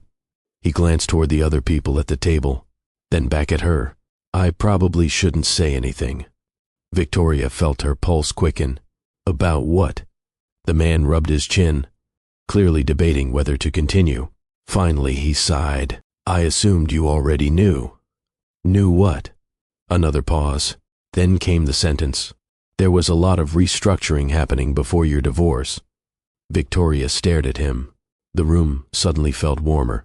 What kind of restructuring? The consultant immediately regretted opening the door. That much was obvious. But the door was already open. There were several transfers. His words were careful, measured, professional. Yet every sentence increased her discomfort. The meeting ended shortly afterward. Nobody said anything inappropriate. Nobody made accusations. Nobody revealed dramatic secrets. Still, Victoria left with a feeling she hadn't experienced in months. The feeling that something important remained hidden. That evening she called her attorney, the same attorney who had represented her during the divorce. He remembered her immediately. After a few minutes of catching up, Victoria explained the conversation. The attorney listened quietly. When she finished, he asked one question. "Did he mention specific transfers?" "No." The attorney was silent for several seconds. Then he said something she couldn't stop thinking about. "We always had concerns." Victoria sat up straighter. "What concerns?" "The timing." Her stomach tightened. "What timing?" "The movement of certain assets before the divorce." The room suddenly felt smaller. For years, Victoria had carried an uncomfortable feeling that something didn't add up. Now somebody else was acknowledging it, not proving it. acknowledging it. The distinction mattered, but not as much as she wanted it to. The conversation lasted nearly an hour. By the time it ended, Victoria felt emotionally exhausted, because the attorney couldn't offer certainty, only possibilities. Questions, doubts, pieces, nothing definitive. And yet the old frustration returned. The numbers, the disclosures, the accounts, the pieces that never seemed to fit together. For several days she tried ignoring it. Work helped. Client meetings helped. Deadlines helped. Unfortunately, curiosity is difficult to silence once it wakes up. A week later, another unexpected conversation pushed everything forward. One of her newer clients invited her to lunch. The meeting itself went well. Business discussions, project updates, future planning. Then the client mentioned someone he knew from Lawrence's professional circle. The name itself meant nothing. What mattered was what followed. The man described several people who had assisted with administrative coordination during various business transactions years earlier. Most of the names sounded unfamiliar. Then he said one that stopped Victoria cold. Denise. The fork froze halfway to her mouth. Sorry.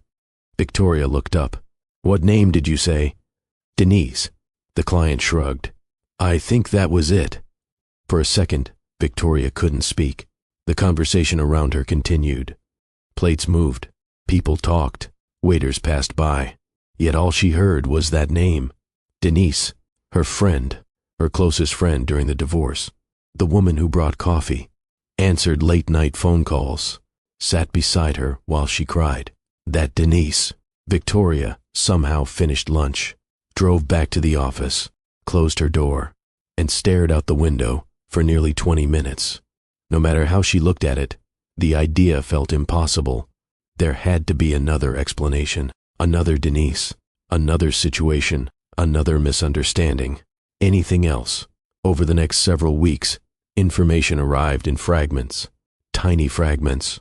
A comment here, a record there, a conversation, a timeline. Nothing dramatic, nothing obvious. The pieces only became meaningful when placed together. And once Victoria saw the full picture, she couldn't unsee it. Denise had known far more than she ever admitted. Far more. The realization made her physically sick. Not because Denise had made mistakes, because Denise had sat across from her for months pretending she knew nothing. That part hurt. The pretending, the performance, the friendship. One Friday evening, Victoria called Denise. Her voice sounded calm, far calmer than she felt. Can we talk? Denise agreed immediately. The meeting happened at Victoria's office after business hours.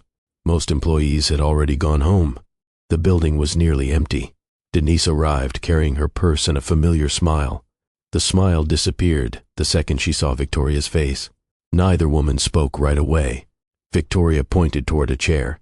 Denise sat, slowly, carefully, like someone approaching dangerous ground. Finally, Victoria asked, How long? Denise looked down. The reaction lasted only a second, but it was enough. Enough to answer the most important question before a single word was spoken. She knew. Victoria felt her heart sink, not because she learned something new, because confirmation hurts differently than suspicion. How long? She repeated. Denise inhaled deeply, then exhaled. Victoria. Hey. The sound of her name almost made Victoria angry. Almost. What did you do? Denise closed her eyes briefly. When she opened them again, tears had already appeared. That should have made Victoria feel better. It didn't, because guilt doesn't erase damage, and regret doesn't change history. The explanation came slowly, painfully. Years earlier, Lawrence had approached Denise regarding certain business matters. Administrative assistance, paperwork, communication, coordination. At first, Denise convinced herself it wasn't her business. Then she convinced herself the marriage was already failing. Then she convinced herself she wasn't responsible for Lawrence's choices. One decision became another, then another, then another, until eventually she crossed lines she never intended to cross. At least, that was her explanation. Victoria listened, didn't interrupt, didn't argue, didn't cry. She simply listened, and with every sentence, the betrayal grew larger. Because Denise wasn't a casual acquaintance. She wasn't a distant friend. She was family in every way except blood. Holiday dinners, birthday celebrations, years of trust. Years. Victoria finally leaned back. The question that came next surprised even her. Were you ever going to tell me? Denise looked down. The silence lasted long enough to become an answer. Victoria nodded slowly. That hurt more than everything else. Not the involvement. The choice to remain silent afterward. The choice to watch her suffer while pretending ignorance. Eventually Denise began crying openly, apologizing, explaining, trying. Victoria believed she was sorry. She genuinely did. The problem was that some truths arrive too late, and some apologies arrive after trust is already gone. When the conversation ended, neither woman raised her voice. Neither woman created a scene. The damage didn't require volume. Denise stood, wiped her eyes, then paused near the door. I'm sorry. Victoria looked at her for a long moment, then answered honestly, I know. And she did know. The apology was sincere. The friendship was still over. Denise left. The door closed. Victoria remained alone in her office, the city lights glowing beyond the windows.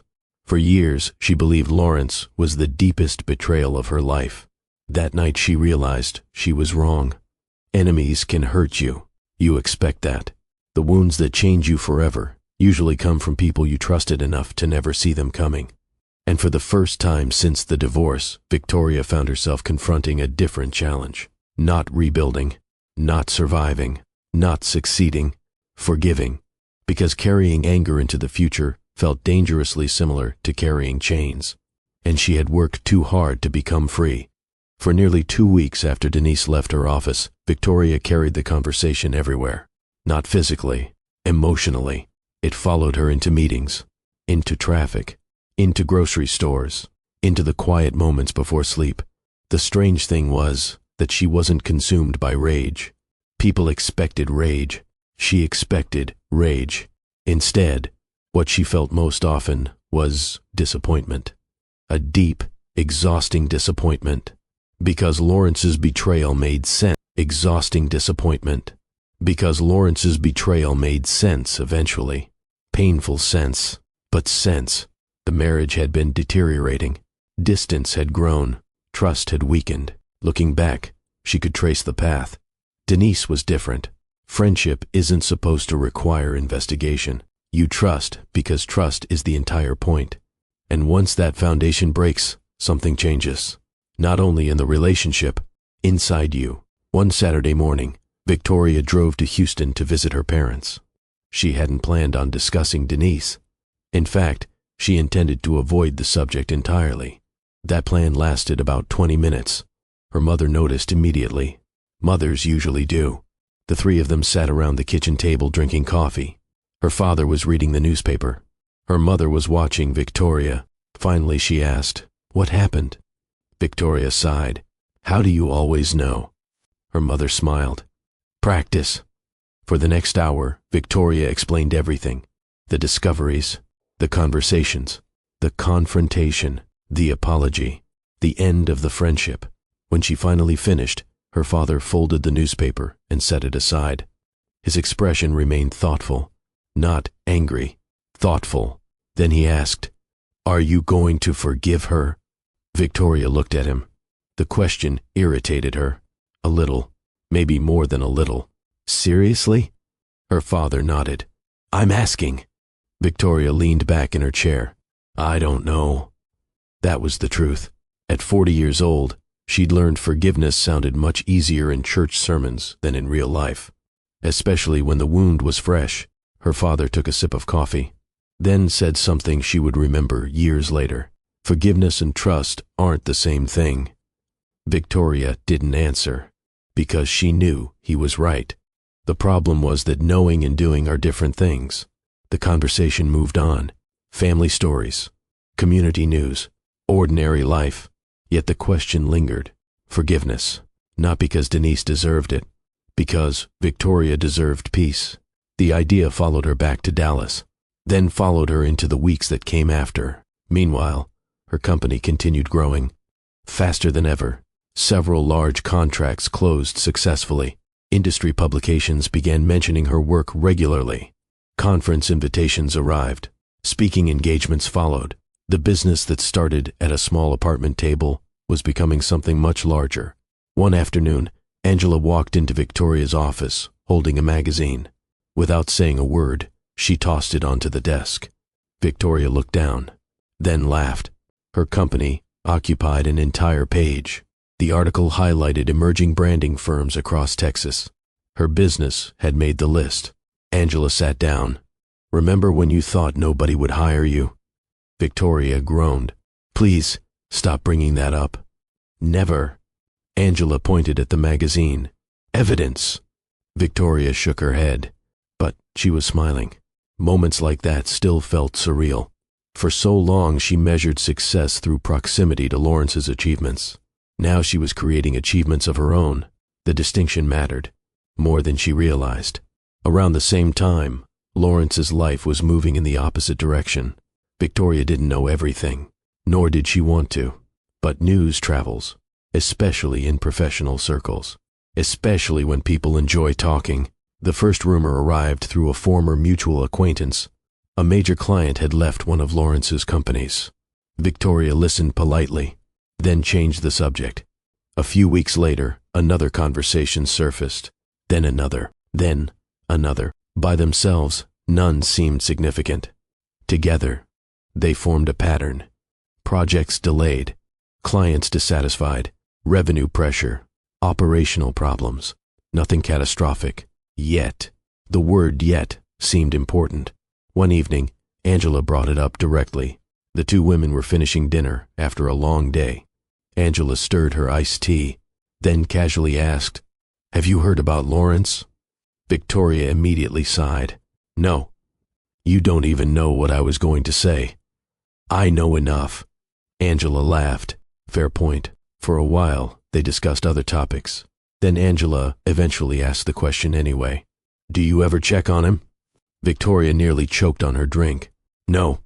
The answer came fast, very fast. Angela raised an eyebrow. "I'm serious." "So am I." Victoria shook her head. "That chapter is over." And it was, mostly, at least until another unexpected development arrived. Several months later, Victoria attended a business conference in Austin. Hundreds of professionals filled the convention center. Panels, workshops, networking events, the usual environment. After finishing a presentation, she found herself speaking with a group of executives. One of them recognized Lawrence's name. The conversation became uncomfortable almost immediately, not because anyone insulted him, because the concern sounded genuine. Questions about financial decisions, questions about management, questions about judgment. When the discussion ended, Victoria walked away feeling unsettled, not satisfied, not vindicated, unsettled. Because consequences sound appealing when you're hurt. Then they arrive, and reality becomes more complicated. A few weeks later, Denise called unexpectedly. The friendship was gone. The communication remained occasional, respectful, distant, very distant. Victoria almost ignored the call. Instead, she answered. After several minutes of awkward conversation, Denise mentioned Lawrence. The topic emerged naturally, or as naturally as possible. "He doesn't look good." Victoria stared out her office window. "What do you mean?" Denise hesitated, then answered honestly. "He's under a lot of pressure." The statement lingered, not because Victoria enjoyed hearing it, because she remembered the version of Lawrence she once loved. The ambitious man at the charity event. The man who laughed after almost spilling drinks on himself. The man she believed she would grow old with.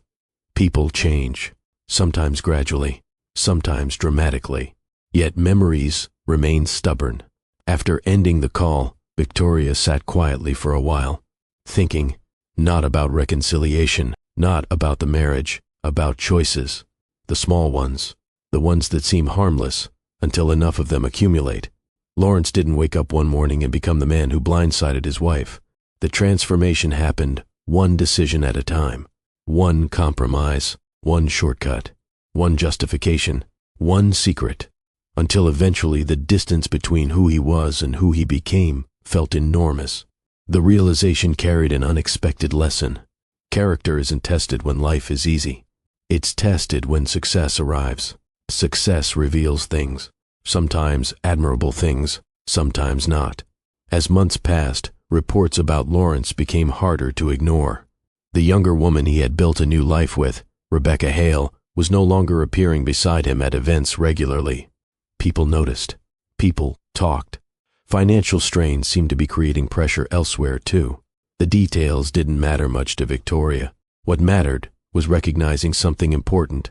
The life Lawrence chose wasn't delivering the happiness he once imagined. And strangely enough, neither was her suffering. For years she assumed the divorce destroyed her future. Now she understood something different. The divorce had exposed realities that already existed. It revealed cracks that had been hidden, truths that had been avoided, choices that had already been made. One evening, after finishing a client presentation, Victoria remained alone in the office. The building was nearly empty. The city lights stretched beyond the windows. She thought about Houston, her parents, Angela, the apartment, the divorce, the business, the betrayal, all of it. Then she realized something. She hadn't thought about revenge in months, not because she was enlightened, not because she was perfect, because she was busy living, building, growing. The opposite of revenge isn't forgiveness. The opposite of revenge is moving forward. And Victoria had, without even noticing. The following morning, an email arrived that would change everything. A national television program wanted to feature her company. At first, she assumed it was a mistake. Then she read the email again. And again, the invitation was real. The opportunity was real. And somewhere in Dallas, a man who believed he had already seen the final chapter of her story was about to discover how wrong he had been. The email arrived on a Wednesday morning. Victoria nearly deleted it. That part would make her laugh later. At the time, she assumed it was spam. Her inbox received dozens of promotional messages every day, marketing offers, conference invitations, partnership requests. Most of them went straight into the trash. This one almost joined them. She was halfway through reviewing client proposals when the subject line caught her attention. Television feature invitation. Victoria rolled her eyes, then clicked it anyway. 30 seconds later, she stopped reading, started over, and read it again. The message came from a nationally televised business program filmed in Texas, a program she had seen before, a program millions of people watched, a program that regularly featured entrepreneurs, innovators, and business leaders. The producers wanted her, not her company, her specifically. Victoria leaned back in her chair, then immediately leaned forward again. The email suddenly felt heavier than it should have, because the invitation wasn't really about business. Not entirely. The producers referenced her work, her growth, her company, but they also referenced her story, the rebuilding, the reinvention, the journey. That part made her uncomfortable, very uncomfortable. A few minutes later, Angela walked into the office carrying coffee. She immediately noticed Victoria staring at the screen. What happened? Victoria turned the monitor. Angela read the email, then screamed, loudly, loud enough that someone down the hallway asked if everything was okay. Victoria laughed despite herself. Angela wasn't laughing. Are you serious? I think so. You think so? Angela pointed at the screen. Victoria, this is national television. I know. No. Angela shook her head.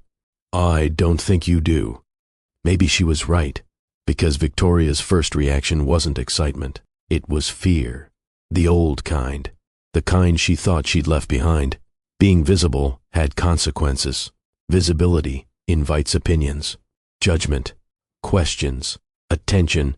For years, she had worked quietly, built carefully, stayed focused. Now someone wanted to place cameras in front of her and tell her story to strangers. The idea felt overwhelming. Angela eventually left. The email remained open.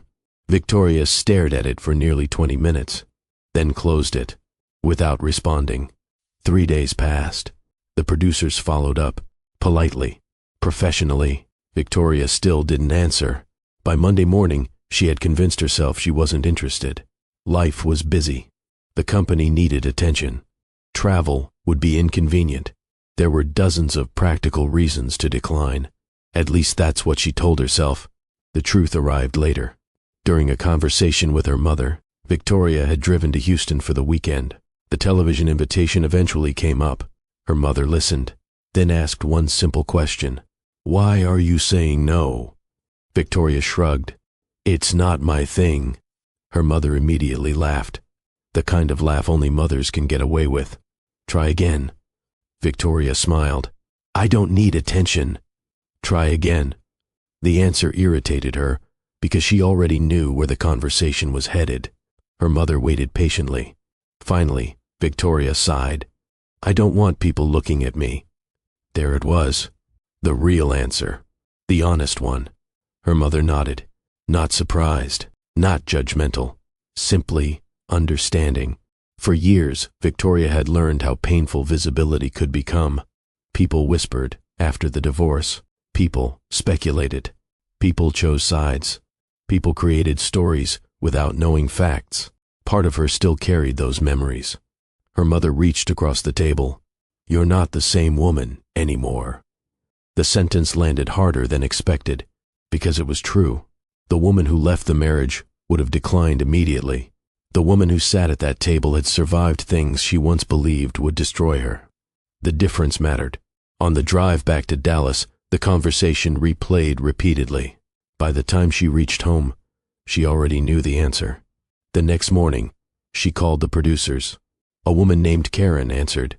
The conversation lasted nearly an hour. Professional, warm, straightforward. Karen explained the format, the audience, the topics, the schedule. Victoria listened carefully, then asked the question she had been avoiding.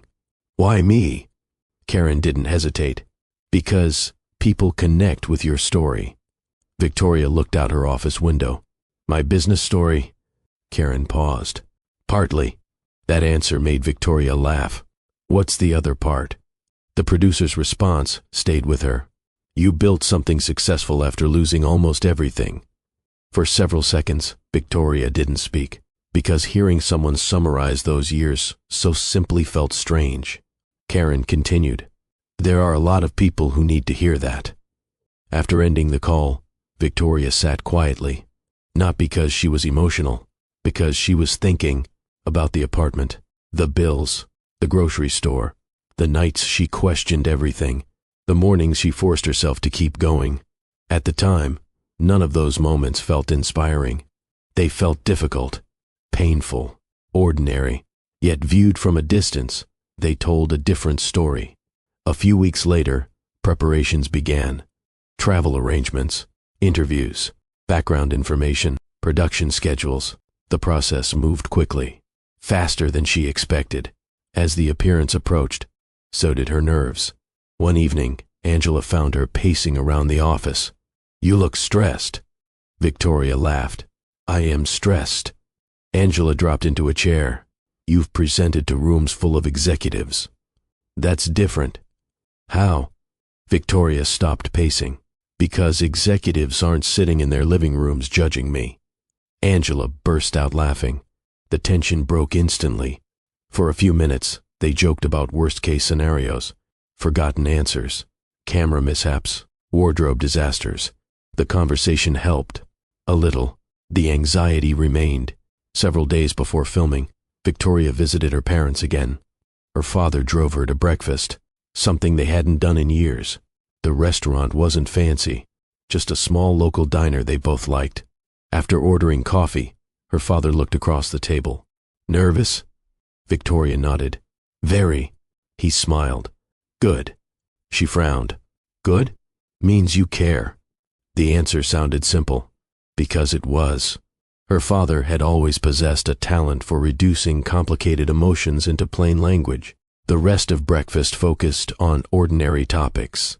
Sports, family, traffic, nothing important, which made it important, because normal conversations reminded Victoria that life continued regardless of television appearances, regardless of success, regardless of public attention. A week later, she arrived at the studio. The building was larger than she expected. Employees moved quickly through hallways. Cameras rolled in every direction. Production staff carried clipboards and headsets. Everything felt organized chaos. A production assistant guided her toward a dressing room. Victoria thanked her, then sat alone for a moment. The room suddenly felt very quiet. For the first time all day, nobody was speaking. Nobody was asking questions. Nobody needed anything. Just her, a mirror, and several minutes before filming, Victoria looked at her reflection. Not critically, honestly. The woman staring back looked different from the woman who signed divorce papers years earlier. Not younger, not older, stronger. There was a difference. Her phone buzzed. A message from her mother. "We're proud of you." A second message arrived. Her father. "Just tell the truth. That's enough." Victoria smiled, then placed the phone aside. Outside the dressing room, producers prepared for the broadcast. Inside the studio, cameras waited. Across Texas, viewers would soon hear her story. And somewhere in Dallas, a man named Lawrence was about to turn on his television and experience the most shocking moment of his life. Because he thought he knew how Victoria's story ended, he had no idea the next hour would force him to confront everything he worked so hard to keep hidden. Lawrence almost changed the channel. If the host had waited another 30 seconds to introduce the next guest, he probably would have.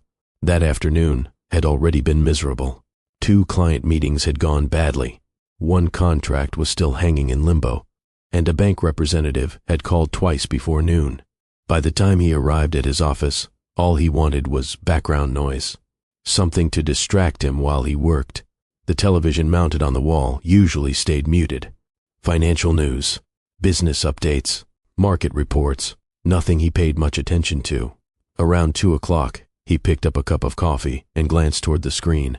The host was smiling, talking about entrepreneurship, talking about resilience, talking about one of the fastest growing branding companies in Texas. Lawrence barely listened. Then he heard a name and nearly dropped the coffee. The cup slipped. Hot coffee splashed across his desk. A dark stain spread over several documents. Lawrence didn't notice because the camera had already switched. And there she was, Victoria. For a moment, his brain refused to process what he was seeing. The television screen showed a confident woman seated beneath studio lights. Professional, composed, successful. The contrast hit him immediately. The last version of Victoria he remembered looked exhausted, heartbroken, lost, sitting across from divorce paperwork. This woman looked nothing like that. The host smiled toward her. "Victoria, thank you for being here." Victoria smiled back. "Thank you for inviting me." Lawrence slowly lowered himself into his chair. His eyes never left the screen. The interview began with familiar questions: business growth, company culture, leadership, brand strategy. The kind of conversation he expected, the kind of conversation he could tolerate. Then, the host asked a different question, one Lawrence wasn't prepared for. "Your business success has attracted a lot of attention." Victoria nodded. "It has. But your personal journey has inspired even more people." Lawrence felt tension creep into his shoulders. The host continued, "You rebuilt your life after an incredibly difficult divorce." The room suddenly felt warmer. Lawrence reached for the television remote, then stopped. Something about Victoria's expression held his attention. She wasn't angry. She wasn't emotional. She wasn't performing. She was simply telling the truth. And somehow that made everything worse. Across the studio audience, people listened closely. Victoria spoke calmly, about starting over, about fear, about rebuilding confidence, about learning who she was outside of marriage. The audience applauded several times. Lawrence hated how proud they looked, how inspired they looked, because they didn't know the whole story. At least that's what he told himself. The interview continued. Then the host introduced another guest. A journalist, an investigative reporter. Lawrence frowned immediately. The appearance felt unrelated, unexpected. The reporter joined the discussion. The audience welcomed him warmly.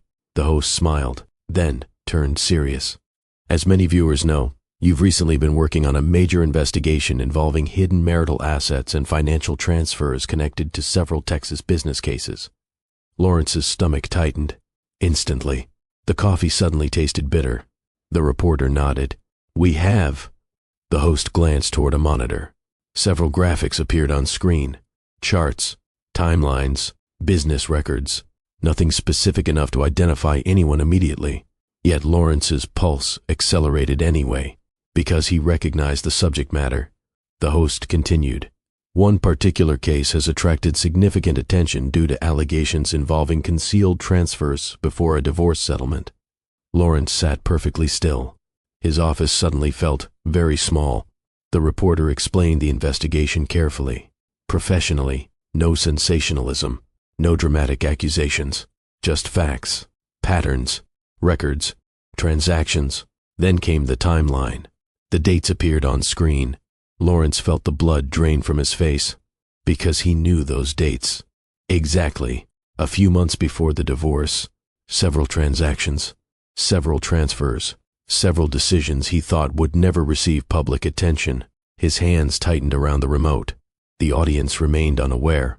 Most viewers were simply following an interesting story. Lawrence was watching his past come back to life. The reporter continued speaking. The investigation remains ongoing, but records indicate several assets may have been moved before legal disclosures were completed. Lawrence stood up abruptly, then sat back down. His breathing had changed, shorter, faster. The host turned toward Victoria. The audience became completely silent. Victoria, I know this topic is personal. Victoria nodded. It is. Did you ever suspect something wasn't right? The question hung in the air. Lawrence stared at the screen, waiting, praying. For the first time all afternoon, genuine fear appeared. Not because Victoria looked angry, because she didn't. She looked peaceful. And people who need revenge behave differently than people who have already healed. Victoria folded her hands in her lap, then answered, Yes. The audience listened. So why speak about it now? Victoria smiled gently. The answer that followed would stay with Lawrence forever. Because this isn't about revenge. The studio became completely quiet. I spent years thinking the most important thing was proving what happened. She paused, then continued. The truth is, my life got better when I stopped building my future around my past. Several audience members nodded. Others applauded softly. Victoria continued. There was a time when I thought losing my marriage meant losing everything. Her voice remained steady. I was wrong. The audience erupted into applause. Lawrence looked away from the screen. For several seconds, he couldn't watch, because something uncomfortable was happening. The story he had spent years telling himself was collapsing. The story where Victoria needed him. The story where she would never recover. The story where he remained the successful one. Every version of that narrative was disappearing in real time. The applause continued. The host smiled. That's powerful. Victoria shook her head slightly. No. She laughed softly. The powerful part is realizing your value was never attached to somebody else's opinion of you. The audience applauded again. Longer this time. Stronger. Lawrence sat motionless, not because of the investigation, not because of the reporter, not even because of the audience, because he suddenly understood something. Victoria had already won. Months ago, maybe years ago, the investigation mattered.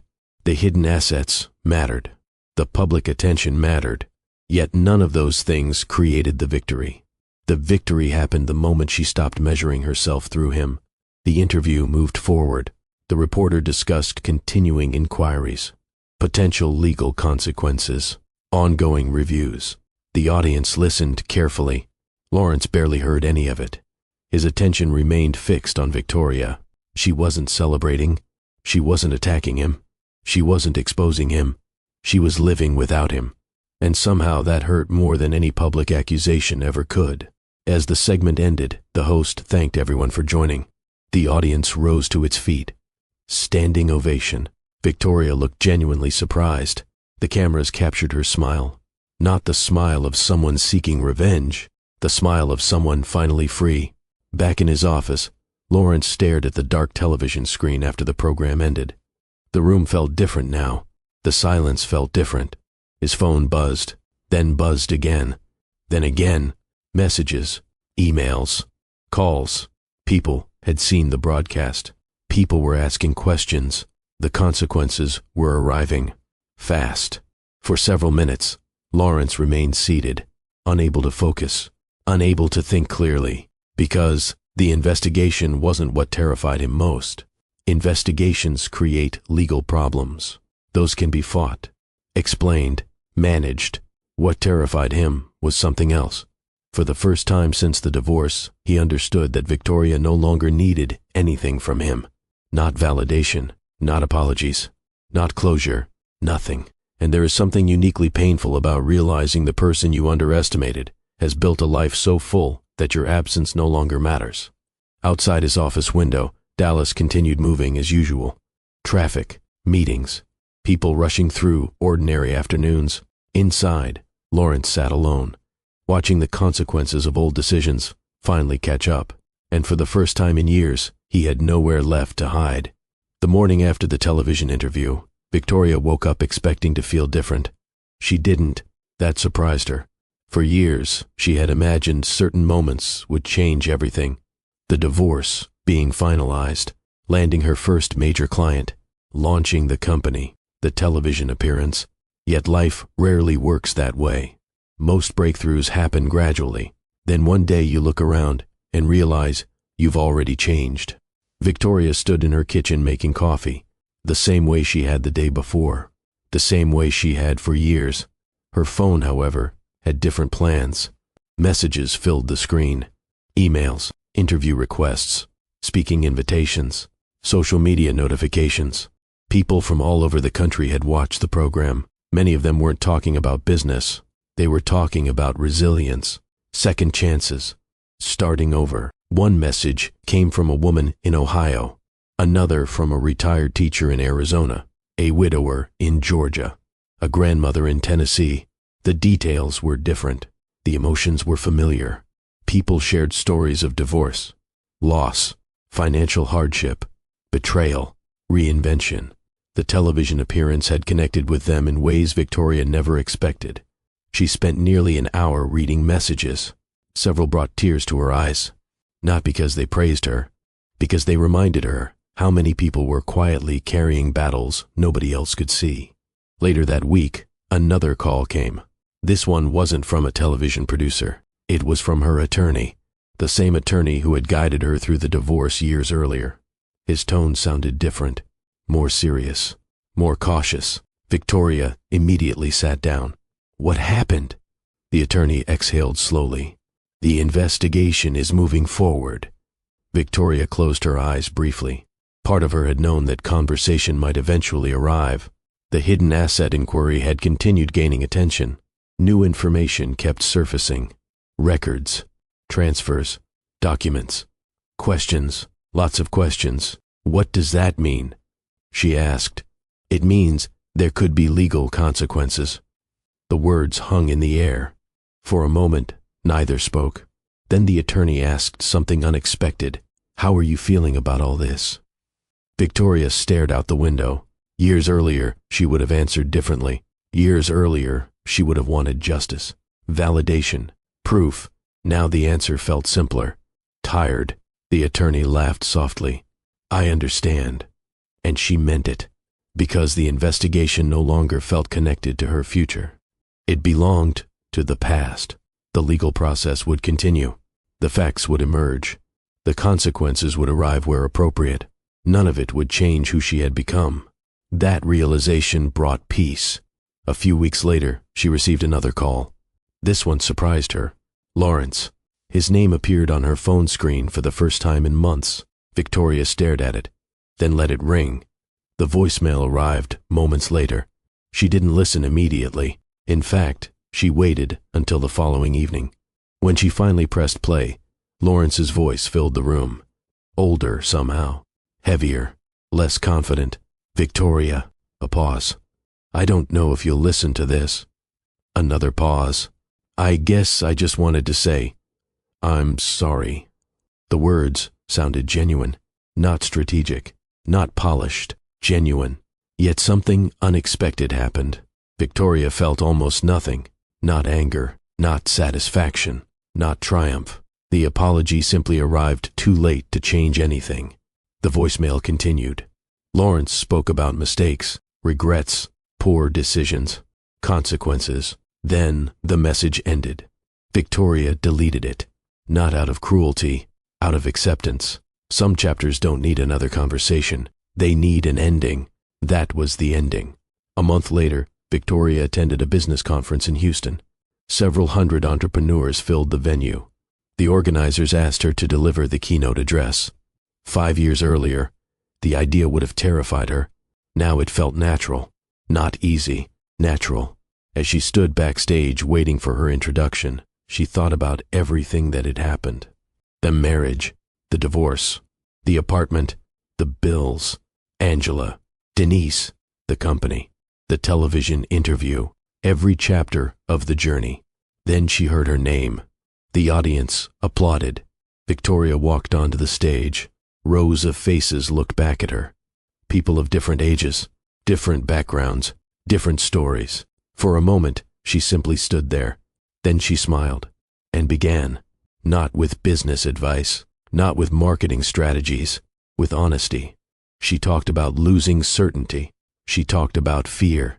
She talked about rebuilding. Most importantly, she talked about identity, because that had always been the real story. Not the divorce, not the investigation, not even the company. Identity. For too many years, Victoria measured her value through someone else's opinion, someone else's success, someone else's approval. The divorce destroyed that illusion, painfully, completely, and in doing so, it created space for something healthier. The audience listened closely. Several nodded.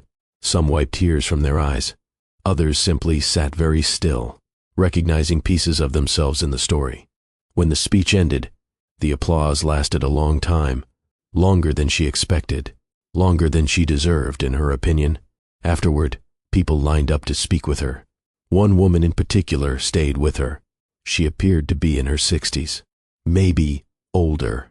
The woman waited patiently until the crowd thinned, then approached. Her eyes looked emotional. "Can I tell you something?" Victoria smiled. "Of course." The woman nodded.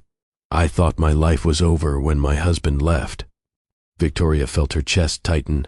The woman continued. "It took me 10 years to figure out he wasn't ending my story." A small smile appeared. He was making room for the next part. For a moment, neither woman spoke.